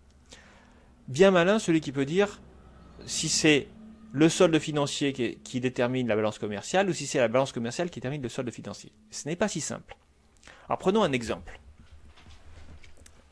Prenons l'exemple de l'Allemagne et de la France. On a tendance à dire qu'en Allemagne, et c'est vrai, il y a un très fort excédent commercial. Un excédent commercial, c'est sans doute le pays avec le plus fort excédent commercial, notamment parmi les grands pays. C'est-à-dire qu'on a un solde commercial excédentaire de quasiment 8% du PIB. Les exportations allemandes sont extrêmement importantes, bien plus élevées que les importations. De fait, logiquement, en Allemagne, puisqu'on a un solde commercial très important, on a un solde public qui est à peu près égal à zéro, enfin avant la crise du Covid, maintenant c'est un peu différent, et donc logiquement on avait une capacité de financement très importante. Ça veut dire qu'on était dans une situation où X était nettement plus grand que M, et où S était nettement plus grand que I. Alors, toute la question est de savoir pourquoi on est dans cette situation. La première explication, celle qu'on utilise traditionnellement et qui n'est pas fausse, c'est de dire c'est parce que les Allemands exportent beaucoup. Et on comprend ici que, effectivement, si les exportations allemandes progressent, sont très importantes par rapport aux importations, alors forcément on va se retrouver ici avec un solde financier excédentaire. En gros, l'Allemagne va vendre beaucoup à l'étranger, elle va se retrouver avec beaucoup d'argent, elle va pas savoir que faire cet argent, elle va le mettre en banque et on a des capacités de financement. C'est très vrai et on peut tout à fait concevoir cette explication-là à l'excédent allemand. Donc ça serait un excédent allemand qui est lié à une performance, à une surperformance de l'industrie allemande par rapport à un pays comme la France ou d'autres pays. Mais on peut avoir une lecture totalement différente des mêmes chiffres. Alors, encore une fois, il faut voir, et c'est là que l'analyste économique doit essayer de trouver quelle est la bonne explication, sachant que parfois les explications peuvent se superposer. Imaginons que, en fait, le problème de l'Allemagne, c'est pas, ou la situation allemande n'est pas liée au fait qu'elle ait une industrie très efficace, mais ça serait lié au fait qu'elle investit peu. Le niveau d'investissement public en Allemagne est extrêmement faible. Pourquoi? Pour plein de raisons. D'abord parce qu'il y a un système de financement des investissements en Allemagne qui est très compliqué. Les Länder n'ont pas beaucoup d'argent pour financer, l'État les aide pas vraiment. Tout le monde se renvoie la balle. Du coup, on a, et je vous invite à regarder ça sur Internet, hein, les infrastructures allemandes qui sont en très mauvais état. Les aéroports allemands, l'aéroport de Berlin, c'est une catastrophe.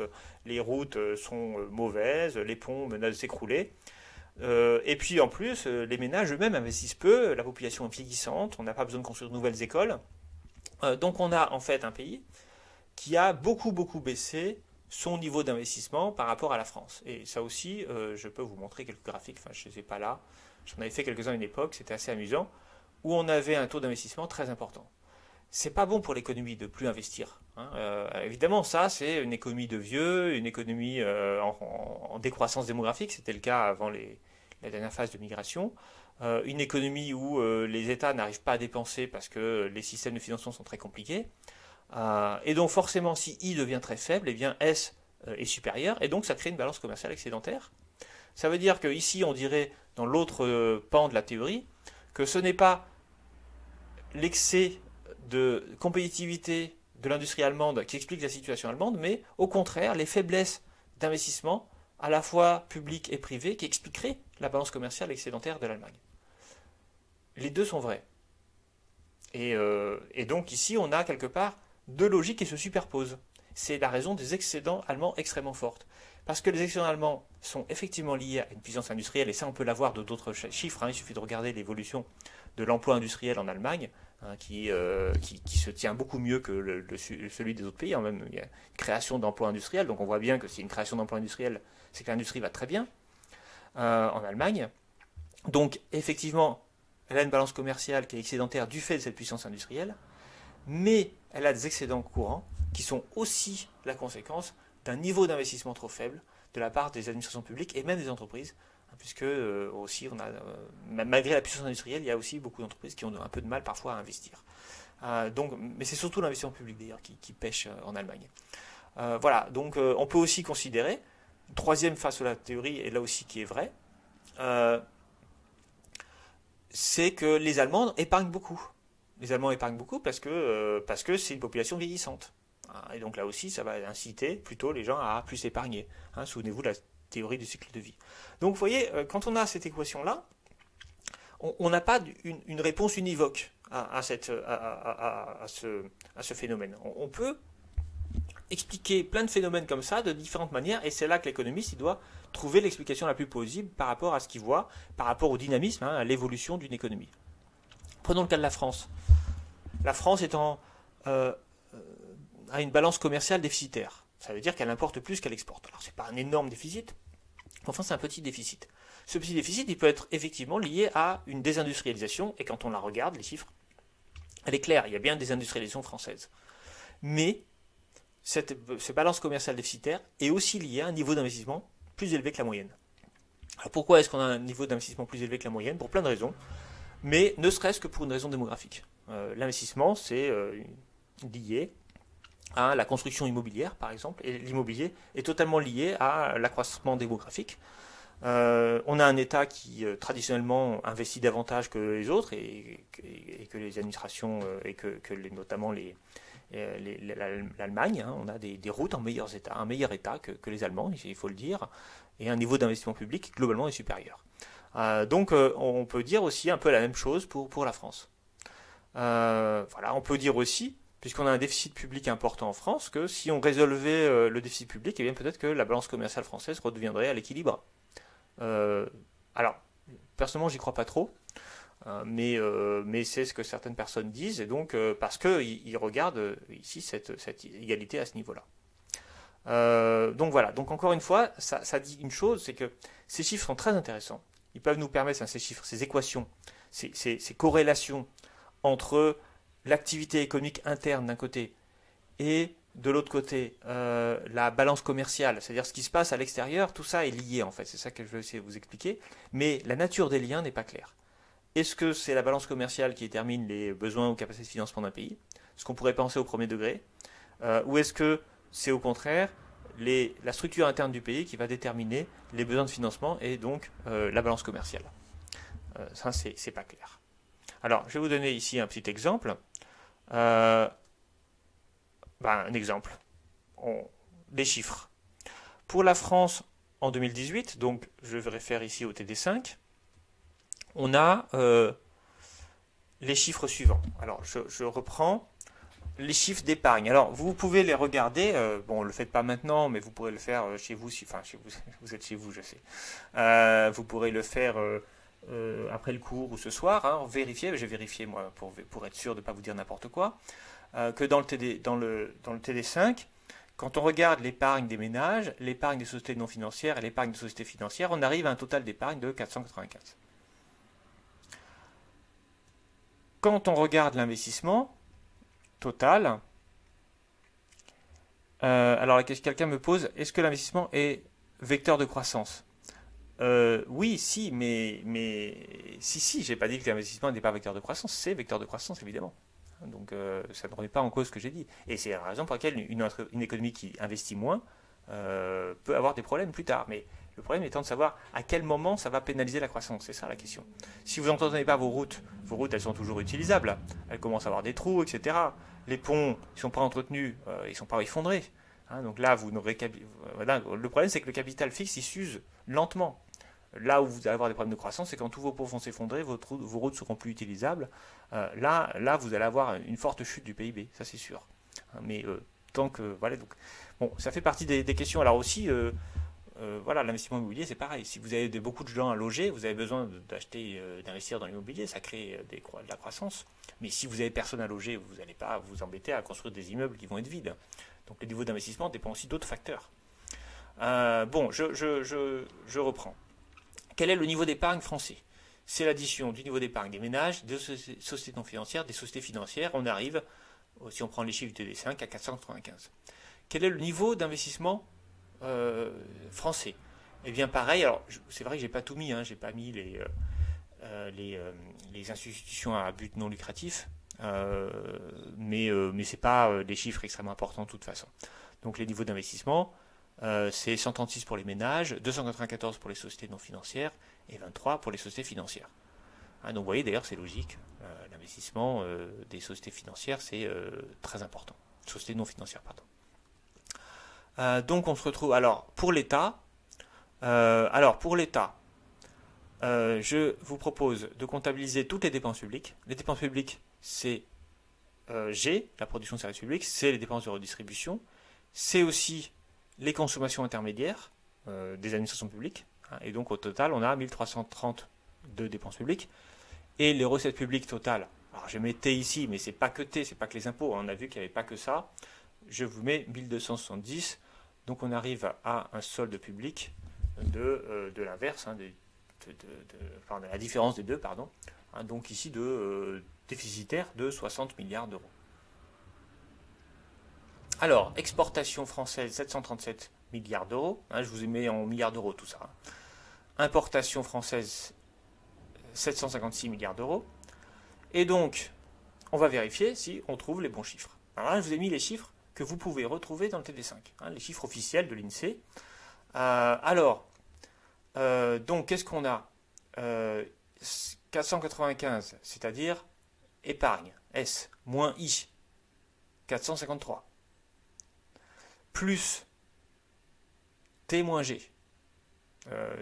G moins T, excusez-moi. Donc les déficits publics. Le solde public. Le solde public. Non, excusez-moi, c'est les déficits publics ici parce que on a inversé. Hein, Qu'est-ce que j'avais mis tout à l'heure? Attendez, je regarde vite fait, j'ai peur d'avoir fait une bêtise. Ah oui, voilà. Donc ici, c'est T-G, c'est le solde public, hein, c'est les recettes moins les dépenses. Mais ici, ce que je vous ai mis, je ne sais pas pourquoi vous avez mis ça, j'ai mis ici...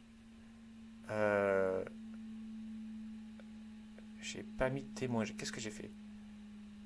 Ah oui, non, mais je me suis trompé là. Alors, c'est n'importe quoi. C'est 1270 moins 1330. Voilà. Et donc, on arrive à moins 60.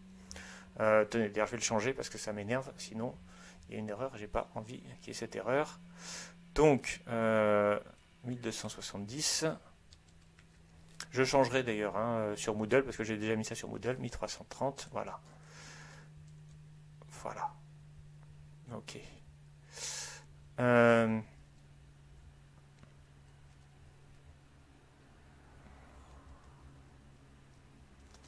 Voilà, donc on a 1270 moins 1330. Donc ça c'est bien T-G. Est-ce que ça va être égal à X moins M? Bon. Alors, ça c'est donc S moins I. D'accord? 495 moins 453, ça fait 42. Ça c'est donc c'est T-G, pardon, moins 60. Et ça, c'est la déficit commercial, moins 19. Est-ce que c'est égal? Eh bien, c'est à peu près égal. Donc là, on tombe. Alors, c'est un peu miraculeux, parce que en fait, il manque plein de choses. Et notamment, il manque les soldes et transferts des revenus à l'étranger, qui comptent évidemment beaucoup, parce que... et ça veut dire que globalement, les soldes des revenus de l'étranger sont à peu près égales, équilibrés. Ce qui veut dire qu'on arrive quasiment à 18 égale 19. Parce que bien sûr que il n'y a pas que nos opérations avec l'étranger, c'est pas que la balance commerciale, c'est aussi, on a vu dans le TD5 d'ailleurs les transferts courants des ménages entre ménages résidents étrangers, c'est aussi les revenus que peuvent avoir les ménages étrangers, les ménages résidents de la part de leurs avoirs à l'étranger. Hein, si vous achetez des obligations américaines, bah, vous allez toucher des revenus sur un compte en dollars et puis vous pouvez les rapatrier. Donc voilà, donc en fait quand on regarde, on a bon, c'est les grands ensembles, donc on a à peu près une égalité entre les deux, mais on devrait avoir en fait, bon, ça peut être bien plus, l'écart peut être bien plus important entre ces deux chiffres, parce qu'il faut tenir compte des transferts et des revenus de l'étranger. Mais là, c'est à peu près équilibré, ça veut dire que globalement, les soldes avec l'étranger sont équilibrés pour la France. Alors, ce qui est amusant aussi, c'est qu'on peut regarder comparer la situation allemande et la situation française. Et là, je n'ai pas les tout derniers chiffres, mais je leur ferai un autre jour le graphique, je le mettrai à jour. Mais ce qui m'intéresse ici, c'est la transformation entre une situation de départ qui est très proche de l'Allemagne et de la France, à la fin des années 90, début des années 2000, et un écart grandissant entre l'Allemagne et la France. Alors, qu'est-ce que ça représente ici? Eh bien, ici, je vous montre les capacités de financement de l'Allemagne, donc en noir et en gris. Enfin, je ne sais pas trop quelles sont ces couleurs d'ailleurs. Et les soldes des échanges extérieurs allemands. C'est-à-dire ici la balance commerciale allemande et ici les capacités de financement de l'Allemagne. Et on constate alors qu'il y avait un certain écart, puisqu'il y avait un solde commercial excédentaire, mais un besoin de financement à la fin des années 90. Et puis progressivement, on voit bien qu'il y a une corrélation très claire entre les besoins de financement de l'Allemagne et la balance commerciale. Même chose en France, corrélation très claire. On avait des capacités de financement françaises positives dans les années, début des années 2000, et puis progressivement, bien, les deux se sont dégradés ensemble. Donc on a bien ici alors là aussi, c'est pas strictement égal parce qu'il y a plein de trucs qu'il faut prendre en compte à côté, mais les besoins de financement, donc le S-I, il est bien très proche et très corrélé à l'évolution de la balance commerciale dans les deux pays. Alors il y a un peu un écart ici au début en Allemagne. Je pense que ça tient en partie à la réunification. Pendant les années 90, l'Allemagne a énormément dépensé, donc énormément investi pour le coup, dans les pays de l'Est, et elle a beaucoup emprunté à l'étranger. Voilà, donc, et ça n'a pas forcément, c'est pas forcément traduit par un effet commercial. Donc on a un écart ici qui est important. Elle avait beaucoup besoin de financement en fait à ce moment-là, d'où une capacité de financement beaucoup plus faible que ce que permettait sa balance commerciale a priori. Et puis après, voilà, les choses se rééquilibrent. Et maintenant, on a même l'inverse. Alors, ça correspond aussi aux revenus de l'étranger, hein. C'est-à-dire qu'il y a ici un écart important parce qu'il y a des revenus qui ne viennent pas de la balance commerciale. Et là, ça correspond peut-être sans doute à des avoirs à l'étranger, c'est-à-dire qu'elle payait sans doute beaucoup à l'étranger, surtout si elle, voilà, surtout si elle devait. Alors, j'avoue, je ne sais pas, je ne suis pas un spécialiste d'économie allemande, mais on a ici un écart qui est assez important, hein, et l'écart va dans l'autre sens ici. Pour ce qui est de l'Allemagne, de la France, eh bien, on n'a pas beaucoup d'écart, hein, globalement. Les deux courbes sont très proches l'une de l'autre. Alors, j'ai trouvé ces chiffres sur Eurostat, hein. Bon, alors pourquoi est-ce qu'on a cette égalité I égale S?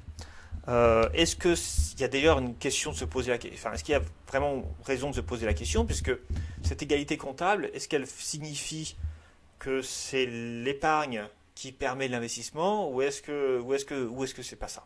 Alors souvenez-vous, souvenez-vous, ceux qui ont fait le TD3, parce que je sais que tout le monde l'a pas fait, vous avez peut-être lu à la fin du TD3, donc c'est le texte de Smith, hein, du livre 2. À la fin du livre 2, Adam Smith nous explique qu'il y a une logique entre l'épargne et l'investissement, qui est qu'il faut accumuler de l'épargne pour pouvoir investir et pour pouvoir être productif, hein, ce qu'il appelle voilà, produire, avoir comment dire, développer le travail productif. Et donc il nous dit il faut faire de l'économie, hein, donc de l'épargne, pour permettre de financer le travail productif. Et donc il y a l'idée chez les classiques, chez les auteurs classiques, hein, que le niveau d'épargne est déterminant pour déterminer l'investissement.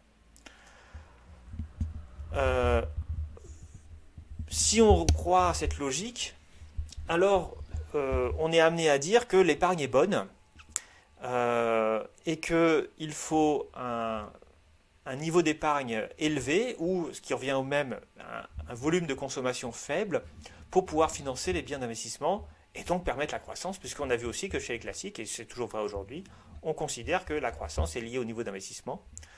Donc ça veut dire qu'il faut accroître l'épargne pour permettre d'avoir des ressources pour l'investissement.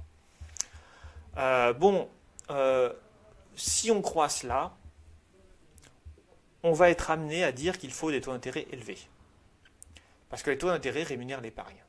Et donc on va dire que si on veut de la croissance économique, si on veut de l'activité, il faut de l'investissement. Si on veut de l'investissement, il faut de l'épargne. Et si on veut de l'épargne, il faut rémunérer correctement l'épargne, c'est-à-dire avoir des taux d'intérêt élevés. Aujourd'hui, on ne dit plus tellement ça. Aujourd'hui, on dirait plutôt l'inverse. Et on est beaucoup plus proche de la vision de Keynes. Alors là, je vous renvoie au TD7. Je l'ai fait cette semaine avec mes étudiants, mes groupes de TD.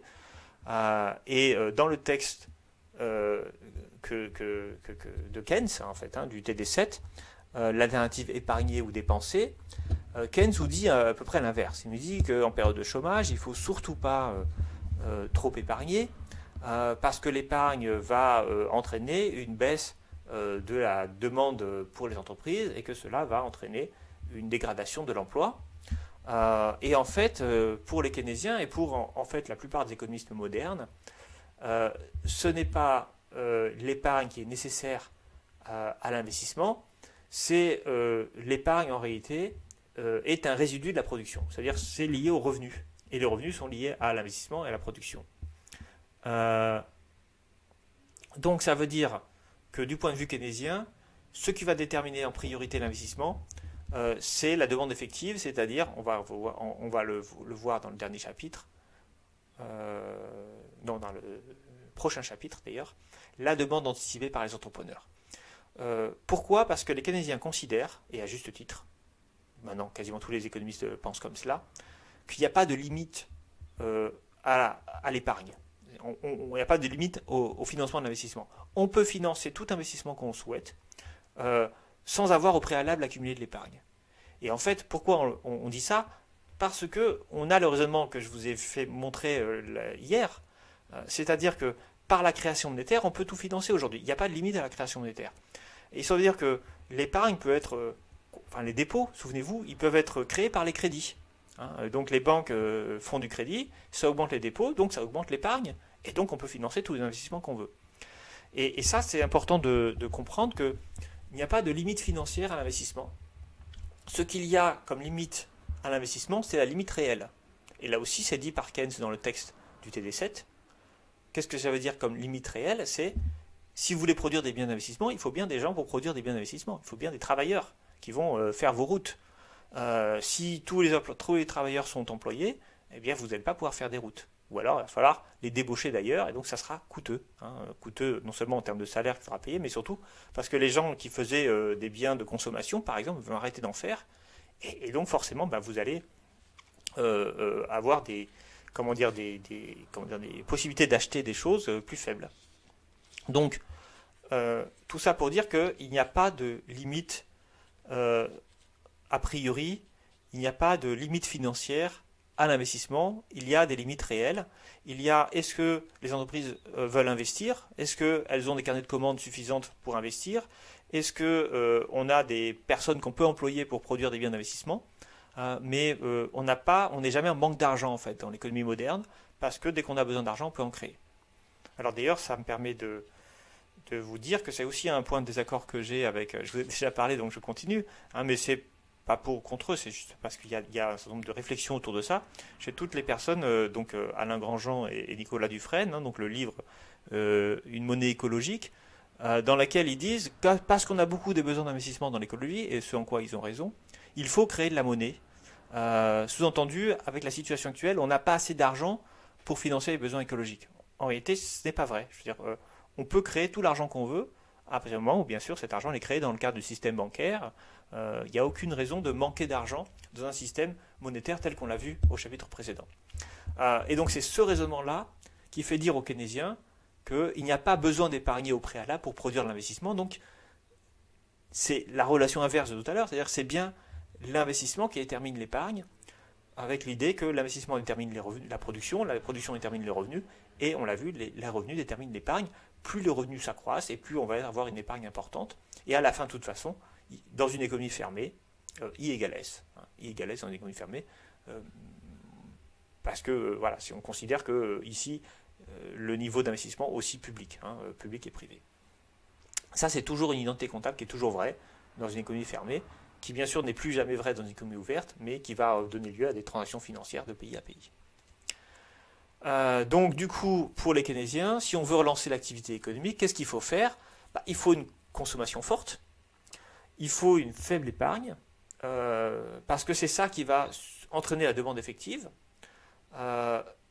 Évidemment, si on a encore un peu de chômage et que du coup on peut recruter des personnes pour faire de l'investissement, mais ils vont aussi avoir tendance à dire que ça serait pas mal quand même si les taux d'intérêt étaient plus faibles. Parce que nous verrons ça aussi au chapitre prochain, c'est que le niveau d'investissement d'une entreprise va être déterminé par le coût de l'investissement, et le coût de l'investissement, c'est aussi le taux d'intérêt. Et nous allons le voir au chapitre suivant, donc vous pouvez le marquer là, coût d'investissement égale taux d'intérêt. Et donc ça veut dire que plus les taux d'intérêt sont faibles, plus l'investissement va être important. Et donc vous voyez, et donc la croissance. Et donc vous voyez que là, on a deux logiques contradictoires. La première, la logique classique qui dit il faut que le taux d'intérêt soit élevé, comme ça on rémunère bien l'épargne, il y a beaucoup d'épargne et on peut pouvoir investir, et donc la croissance. Et la logique keynésienne qui dit exactement l'inverse, il dit l'investissement ne repose pas sur une épargne préalable parce qu'on peut créer la monnaie qu'on veut. Donc l'investissement repose plutôt sur la demande effective, sur les anticipations qu'ont les entrepreneurs de leur carnet de commandes. Et donc si on veut que les investisseurs investissent, il vaut mieux leur baisser le taux d'intérêt pour faciliter l'investissement des entreprises et donc la croissance. Et donc on va avoir deux recommandations opposées. Comme je vous l'ai dit, aujourd'hui plus personne ne croit à la vision classique, plus personne ne dit qu'il faut d'abord avoir une épargne pour permettre l'investissement. Tout le monde est d'accord pour dire que l'épargne arrive après l'investissement et non avant. Autrement dit, si on veut relancer l'activité économique, il faut baisser les taux d'intérêt. Et ça aussi, c'est ce qu'on a vu dans le chapitre précédent, donc ça reste cohérent. Lorsqu'on veut favoriser la création monétaire et le crédit bancaire, ils vont baisser les taux d'intérêt et on ne va pas chercher au contraire à augmenter les taux d'intérêt pour accumuler de l'épargne. Je vous ai mis ici un petit lien, j'ai vérifié qu'il fonctionnait bien. Il fonctionne bien, vous pourrez aller voir. C'est une manière de reprendre un peu tout ce qu'on a vu et c'est très clair. Ça explique cette théorie de l'égalité I égale S. Alors, je termine avec quelques graphiques, enfin je termine cette section avec quelques graphiques euh, sur la question de comment évolue. Alors là aussi, je m'arrête un peu tôt, hein, c'est des graphiques un peu vieux, mais bon, on est jusqu'en 2013, mais ce qui est intéressant, c'est que c'est très long terme. Comment évolue le taux d'épargne des ménages sur du long terme? Alors, ce qui est intéressant, c'est qu'on voit que dans les années 70, et ça correspond un peu à ce que je vous avais dit aussi l'autre jour, hein, quand on a regardé la consommation, souvenez-vous, on avait une proportion moyenne à consommer des ménages français qui était aux alentours de 85%. Hein, donc ça veut dire une proportion à épargner qui est autour aujourd'hui de 15%. Euh, alors que dans les années 70, on avait une proportion à consommer qui était plus faible, hein, et une proportion épargnée qui était donc plus forte, qui était dans l'ordre de 20%. Le changement se fait dans les années 80. Alors c'est pas pour rien, c'est une époque particulière, c'est l'époque de la financiarisation de l'économie, hein, donc il y a plein de choses qui se passent, notamment il y a une baisse du pouvoir d'achat des ménages, et sachez que là aussi, notamment des salariés, quand il y a une baisse du pouvoir d'achat, on a tendance à augmenter l'épargne, ça aussi on le voit dans le TD7, à augmenter la consommation, pardon, et baisser l'épargne. Voilà, et puis bon, bah après on a globalement hein, une situation qui s'équilibre. Par contre, ce qui est intéressant, c'est de comparer le taux d'investissement en logement et le taux d'épargne financière. Parce que souvenez-vous, dans le taux d'épargne, j'ai dit qu'il y avait aussi l'investissement en logement, ou l'épargne en logement, on dit les deux. Et vous voyez que, essentiellement, hein, ce qui est important dans l'épargne des ménages français, c'est le logement, hein, beaucoup plus que l'épargne financière. Et là aussi, ça ne doit pas trop vous surprendre. Bon, quand les ménages français ont de l'argent de côté, ils préfèrent ouvrir un PEL que d'acheter des actions en bourse. Voilà, et globalement, alors on voit bien aussi que c'est sans doute aussi un peu moins risqué. Hein, alors c'est pas sans risque hein, l'épargne en logement, mais on voit bien que ça fluctue moins. Hein, ce qui fluctue le plus, c'est le taux d'épargne financière, hein, parce que là aussi, vous voyez bien que, disons que, alors là on voit pas trop. D'ailleurs l'effet 2008, on voit que ça augmente, c'est un peu bizarre. C'est sans doute qu'ils ont, oui, c'est ça qu'ils ont moins investi. Euh, alors, je vois qu'il y a plein de gens qui conversent, mais je ne peux pas lire vos conversations. Hein, donc, voilà, s'il y a des erreurs, je les dirai après, je vous les dirai plus tard. Voilà, donc globalement, ici, on a toujours un stock, on va dire, d'épargne immobilière et puis un stock beaucoup plus faible d'épargne financière. Vous voyez que l'épargne financière était très très faible à la fin des années 80. Bon, c'est l'endettement aussi qui explique cela, hein, c'est que les ménages s'endettaient davantage à ce moment-là. Alors, je voudrais maintenant qu'on réfléchisse sur la circulation financière et sur la manière dont cette finance et ces titres financiers circulent et sur les différentes façons qu'on coordonne, parce que c'est ça que fait la finance, on coordonne les capacités de financement des agents qui ont de l'épargne avec les besoins de financement des agents qui veulent investir, hein, puisque finalement la finance c'est bien ça, ça va organiser la transformation d'épargne en investissement, hein, par l'intermédiaire du fait que ceux qui ont de l'argent en trop vont quelque part participer au financement de ceux qui ont besoin d'investissement, enfin qui ont besoin d'argent pour financer leurs investissements. Alors la circulation financière, ben, c'est ça, hein, on a dit, c'est la circulation de titres financiers, je ne vais pas y revenir, entre les agents à capacité de financement et les agents à besoin de financement. Qui sont les ménages, qui sont les agents qui ont des capacités de financement? Eh bien, essentiellement, ce sont les ménages. Qui sont les agents qui ont des besoins de financement? Essentiellement, ce sont les producteurs, je l'ai déjà dit tout à l'heure. Ce qui est intéressant, c'est de voir que le taux d'épargne des ménages tend à diminuer. On a déjà vu ça tout à l'heure. On peut le revoir aussi à l'échelle mondiale. Alors ça, c'est malheureusement le graphique est encore plus vieux que l'autre. Il vient de Aglietta et Valla, macroéconomie financière. Alors je crois qu'ils ont remis à jour leur dernier... je regarderai s'ils sont des chiffres après 2007. Mais de toute façon, là, je m'intéresse un peu au long terme. Voilà, donc on voit, hein, bon, aux États-Unis, par exemple, juste avant la crise 2007, une baisse régulière du taux d'épargne des ménages. Donc ça veut dire que les ménages ont de moins en moins de capacité de financement. Donc ça veut dire que les entreprises qui ont besoin de financement, eh bien, elles vont se financer à l'étranger.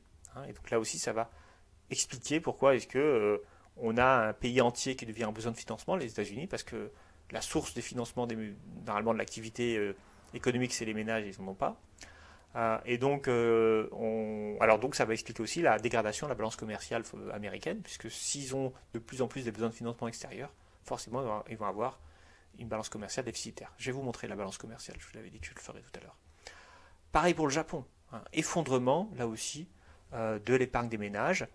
Alors ça veut dire aussi que, par exemple, pour le Japon, il y a un phénomène qui est ici assez visible, c'est la baisse de l'investissement. Hein, jusqu'en 90, il y avait un taux de croissance et un taux d'investissement très important du Japon, et après, ça s'est beaucoup réduit. Après les années 90, on arrive en période un peu de crise.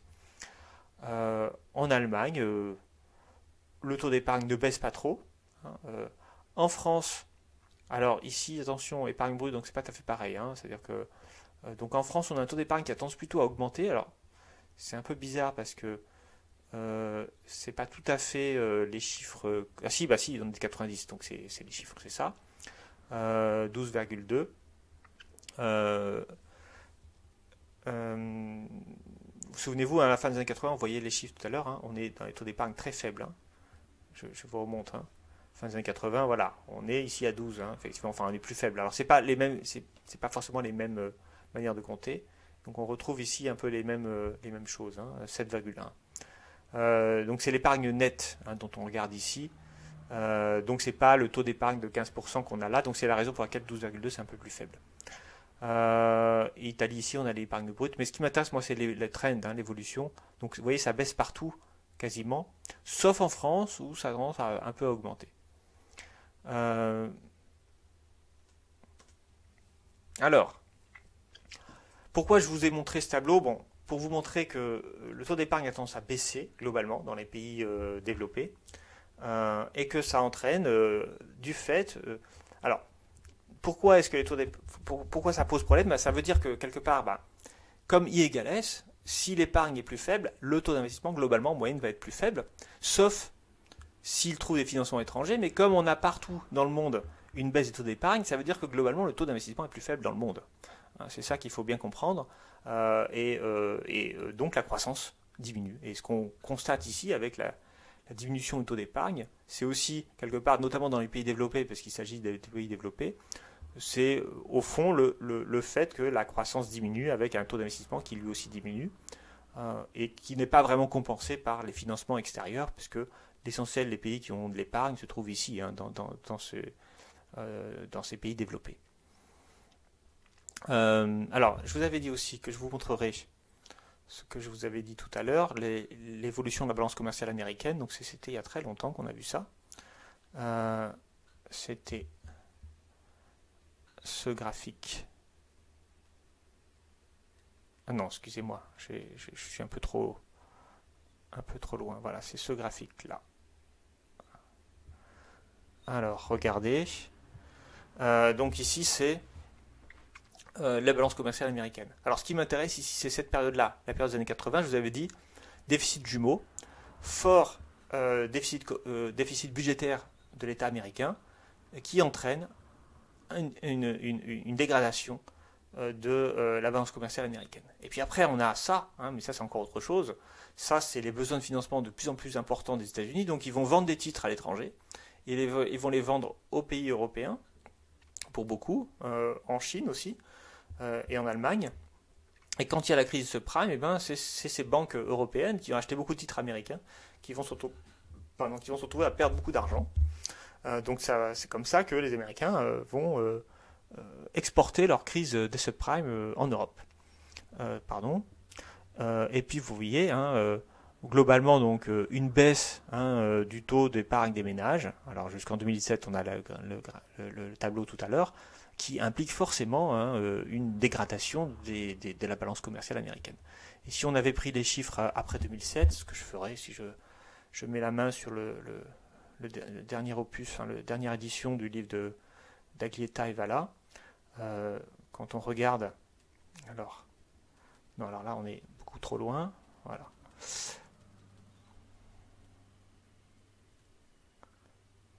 Donc on est là. Quand on regarde, donc je reprends le tableau ici, les taux d'épargne maintenant des ménages, eh bien en fait il a réaugmenté aux États-Unis. Hein. Il ne pourrait pas baisser, on était déjà à moins 0,4. Hein. Donc il a réaugmenté après la crise 2007 et donc on a pu voir que la balance commerciale se redresse. Eh bien je pense que c'est en grande partie lié à ce taux d'épargne. Hein, pour la raison qu'on vient de dire, c'est qu'il y a corrélation très stricte entre la balance financière d'un État et sa balance commerciale. Ses besoins ou capacités de financement d'un côté et sa balance commerciale. Bon, alors, essayons de voir maintenant les choses de manière un peu plus technique. Technique, pardon. Je sais que vous avez l'impression peut-être que c'est un peu difficile là ce cours, mais je vous invite à le revoir. Vous verrez que c'est pas si difficile que ça. C'est juste que vous n'avez pas l'habitude de ce type de raisonnement économique. Et il faut bien sûr en prendre l'habitude.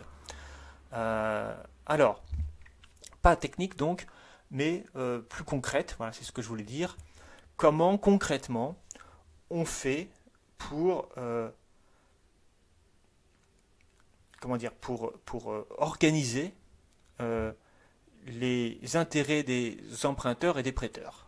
C'est ça la finance. Comment on fait pour faire mettre en relation les agents qui ont des besoins de financement, les entreprises, les États, les producteurs, et les agents qui en général sont les ménages qui ont des capacités de financement. Alors il y a 3 manières de le faire, et je vais très brièvement les illustrer ici par 3 petits schémas.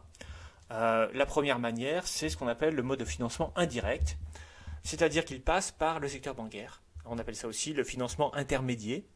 Donc on a un intermédiaire entre les ménages et les entreprises. Donc on va simplifier, on va dire que c'est les ménages qui financent les entreprises. Mais en fait, les ménages ne financent quasiment jamais directement les entreprises. Ça leur arrive bien sûr, mais ce n'est pas la forme la plus courante de financement des entreprises. En général, ce qui se passe, c'est qu'ils financent les entreprises de manière indirecte par l'intermédiaire des banques. Et les banques, qu'est-ce qu'elles font ?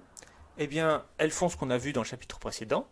Elles collectent les dépôts des ménages, d'accord, et elles accordent des crédits aux entreprises. C'est comme si les ménages avaient accordé des crédits aux entreprises, mais sauf qu'ils n'ont pas l'impression de le faire, puisqu'ils ont juste déposé de l'argent en banque, et la banque a utilisé cet argent pour faire du crédit. Mais souvenez-vous, ce stock de dépôts des ménages n'est pas fixe, il est déterminé aussi par le crédit. Donc on a ici, dans ce système de financement, une opération de création monétaire, qui fait que les entreprises ou les administrations publiques, ici, bien sûr, il y a aussi les administrations publiques, peuvent se financer sans aucun problème, parce qu'il y aura toujours suffisamment de dépôts, parce qu'il y aura toujours une création monétaire qui permettra de le compenser. Alors, ce schéma, c'est très schématique, parce que concrètement, la création monétaire, c'est toujours des dépôts. Faut comprendre ça. C'est-à-dire que les crédits font des dépôts. Je ne vais pas reprendre la chose qu'on a vue. Mais ce qui est intéressant, c'est que du coup, là, on a un mécanisme de financement qui est à la fois organisé par les banques, qui s'appuie sur le dépôt des ménages. S'il n'y a pas de dépôt de ménage, il n'y aura pas de crédit. Mais qui, en faisant cela, permet aussi de faire apparaître autant de monnaie qu'il est nécessaire pour les agents productifs d'avoir. Donc c'est là qu'on a cette espèce de puissant limite dans lequel on peut... Alors, attention, il y a des... Je ne vais pas revenir sur le chapitre précédent, mais les banques ne peuvent pas créer autant d'argent qu'elles veulent parce qu'il y a des risques quand elles accordent des crédits, parce qu'elles sont contrôlées par la Banque centrale, parce qu'elles doivent préserver des ratios de solvabilité, etc., etc. Donc elles ne font pas n'importe quoi, les banques. Mais ce qui est intéressant, c'est que d'un point de vue purement théorique, voilà, encore une fois, ce que j'ai dit tout à l'heure, on peut puiser autant qu'on veut dans la création monétaire pour accorder les crédits qu'on a besoin. Et bien sûr, tout le problème, c'est d'accorder des crédits sur des projets qui vont être utiles à la société. Alors, on a tendance aujourd'hui à penser que c'est utile quand c'est rentable, ce qui n'est pas toujours le cas, mais ça c'est une autre question. Et donc voilà. Donc le système bancaire est un système extrêmement performant dans le financement des entreprises pour cette raison-là, parce qu'on a une création monétaire et parce que cette création monétaire elle est aussi surveillée par la Banque centrale qui essaye de vérifier que tout cela n'en s'emballe pas et que les banques n'accordent pas n'importe quoi comme crédit à n'importe qui. Alors, cette opération de création monétaire par le système bancaire, cette finance intermédiaire, c'est aussi une opération, on dit en finance, vous aurez l'occasion de le revoir plus tard, une opération de transformation. Alors, qu'est-ce que ça veut dire une opération de transformation ? Eh bien, c'est qu'ici, vous avez, du côté des ménages, des dépôts. Donc, ça veut dire que les ménages, ils mettent de l'argent en banque et à tout moment, ils peuvent récupérer leur argent.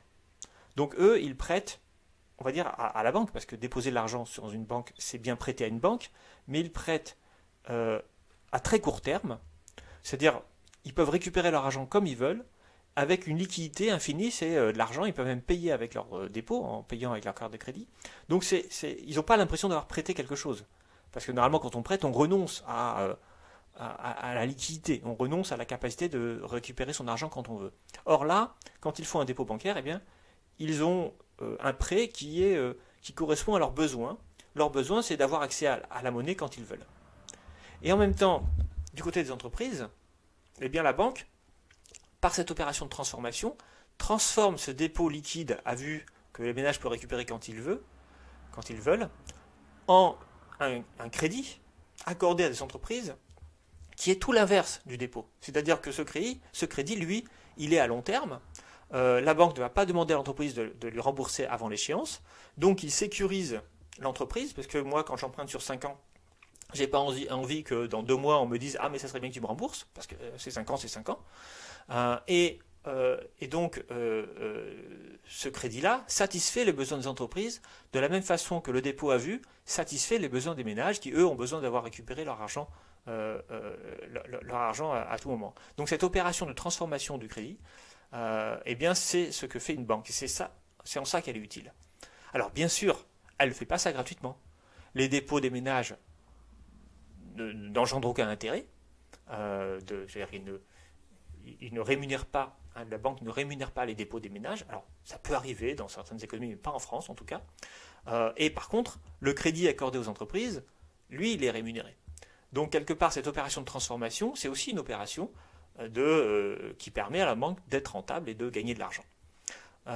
Donc, le secteur bancaire, c'est vraiment, enfin, le système bancaire, c'est vraiment un système qui, de mon point de vue en tout cas, est extrêmement performant et correspond vraiment aux besoins des uns des autres. Les entreprises ont besoin de financer à long terme, elles ont besoin d'être certaines de ne pas devoir rembourser l'argent. Les ménages, eux, ils mettent de l'argent, mais ils veulent pouvoir le récupérer facilement. Les ménages ne demandent pas d'intérêt, les entreprises sont prêtes à payer des intérêts. Donc on se retrouve ici par quelque chose qui est vraiment une opération utile du point de vue économique, qui est l'opération du crédit bancaire.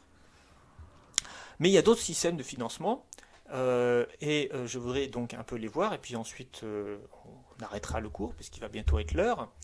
La deuxième manière dont les entreprises se financent, c'est parfois elles ne passent pas par les banques, elles passent par ce qu'on appelle les investisseurs institutionnels. Alors les investisseurs institutionnels, ce sont des sociétés d'investissement qui ne sont pas des banques forcément, même si la réalité des faits, c'est qu'elles sont souvent des succursales de banques. Ce sont des assureurs, ce sont des fonds de pension, donc des fonds de retraite. Et en fait, le principe même d'un assureur, c'est de récupérer des cotisations sur les ménages. Alors, vous payez votre assurance tous les ans, vous payez une assurance habitation par exemple, ou une assurance auto, et en échange de quoi vous êtes couvert en cas d'accident. Donc c'est ça le principe de l'assurance. C'est un peu la même chose pour un fonds de pension. Un fonds de pension, c'est un fonds de retraite. Donc vous cotisez tous les mois à votre fonds de pension, et quand vous serez à la retraite, vous pourrez récupérer votre pension pendant la durée de vie qui vous reste. Et donc qu'est-ce que font ces investisseurs institutionnels ? Ils ne se contentent pas de garder l'argent des cotisations et puis de le redistribuer après. Parce que ça serait une opération pas du tout rentable. Et puis surtout, ça ne servirait pas à grand-chose en fait. C'est-à-dire que vous n'aurez pas besoin de cotiser à une société d'assurance. Ce que fait une société d'assurance, c'est qu'elle collecte les dépôts, les cotisations, des ménages et qu'elle place ces cotisations sur les marchés financiers en achetant des obligations publiques, des obligations privées, enfin des obligations et des actions des entreprises. Et parfois, les fonds de pension, ce sont les premiers propriétaires d'entreprises et ils gèrent des entreprises et ils réussissent à récupérer de l'argent de ces entreprises qu'ils possèdent avec les cotisations des ménages et grâce à ça, ils vont réussir à gagner de l'argent et ils pourront du coup verser aux ménages des pensions supérieures au total des cotisations qu'ils ont versées. Parce que c'est ça l'intérêt des fonds de pension, mais c'est pareil dans le système par répartition d'aujourd'hui en réalité. C'est-à-dire que les ménages récupèrent plus en moyenne, évidemment, ça dépend lesquels, en termes de pension qu'elles n'ont payé de cotisations. Même chose pour les assureurs. Très souvent, alors évidemment l'assureur, lui, il a des coûts de gestion un peu plus importants parce qu'il faut toujours vérifier, etc. Mais les déclarations, il faut faire parfois des enquêtes, etc. Mais ce qui est sûr, c'est que l'assureur, il gagne beaucoup d'argent sur les marchés financiers, et comme ça, il peut être compétitif et proposer soit des cotisations plus faibles, soit des prestations meilleures en termes d'assureurs. Alors c'est pareil aussi chez les assureurs santé, etc. D'ailleurs, c'est tellement important ces marchés financiers que ça pose aussi certains problèmes. Quand il y a un krach financier, on a vu ça en 2008, les fonds de pension et les assureurs peuvent faire faillite. Et parfois, les assureurs ils sont obligés d'augmenter leurs cotisations. Et ils vous disent qu'ils augmentent leurs cotisations. Alors pourquoi? Pas forcément parce que les risques ont augmenté, mais parce que leurs revenus financiers ont baissé. En passant aujourd'hui, comme on a des taux d'intérêt négatifs, ça pose un problème pour les banques. Les taux d'intérêt très faibles, ça veut dire qu'elles font de moins en moins de marge entre ce qu'elles gagnent ici sur les crédits qu'elles prêtent et les dépôts des ménages. D'ailleurs, il y a une note de l'INSEE qui est parue il y a 2 jours qui le dit très bien. Voilà, je ne l'ai pas encore lu dans le détail, j'ai juste lu le résumé. Et pareil pour les investisseurs institutionnels. Donc ces investisseurs institutionnels, ce ne sont pas des banques au sens strict, elles ne font pas de crédit, elles collectent les cotisations des ménages et elles investissent sur les marchés financiers. Et la rémunération des marchés financiers va être aussi liée au taux d'intérêt. Si les taux d'intérêt sont faibles, globalement les rémunérations vont être faibles. Et donc parfois les assureurs ils vont vous demander des cotisations supplémentaires et voir parfois les cotisations que vous versez augmentent parce qu'ils n'arrivent plus à gagner de l'argent sur les marchés financiers aussi facilement qu'auparavant. Bon, et puis en fait on a la forme directe. Donc les ménages peuvent financer directement les entreprises en achetant des actions, des obligations, ou soit directement, soit en passant par des organismes de placement collectif en valeur mobilière.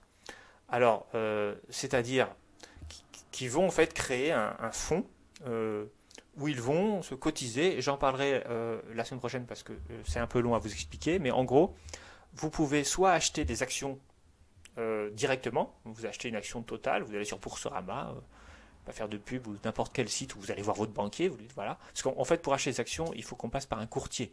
Vous-même, vous n'avez pas le droit d'intervenir en bourse. Il y a des gens qui sont des sociétés qui sont spécialisées dans l'achat et la vente, et donc c'est par ces sociétés que vous passez. Voilà, donc il y a des sites internet qui sont dédiés à ça, mais tout banquier, toute banque, évidemment, peut vous acheter pour vous des actions et des obligations.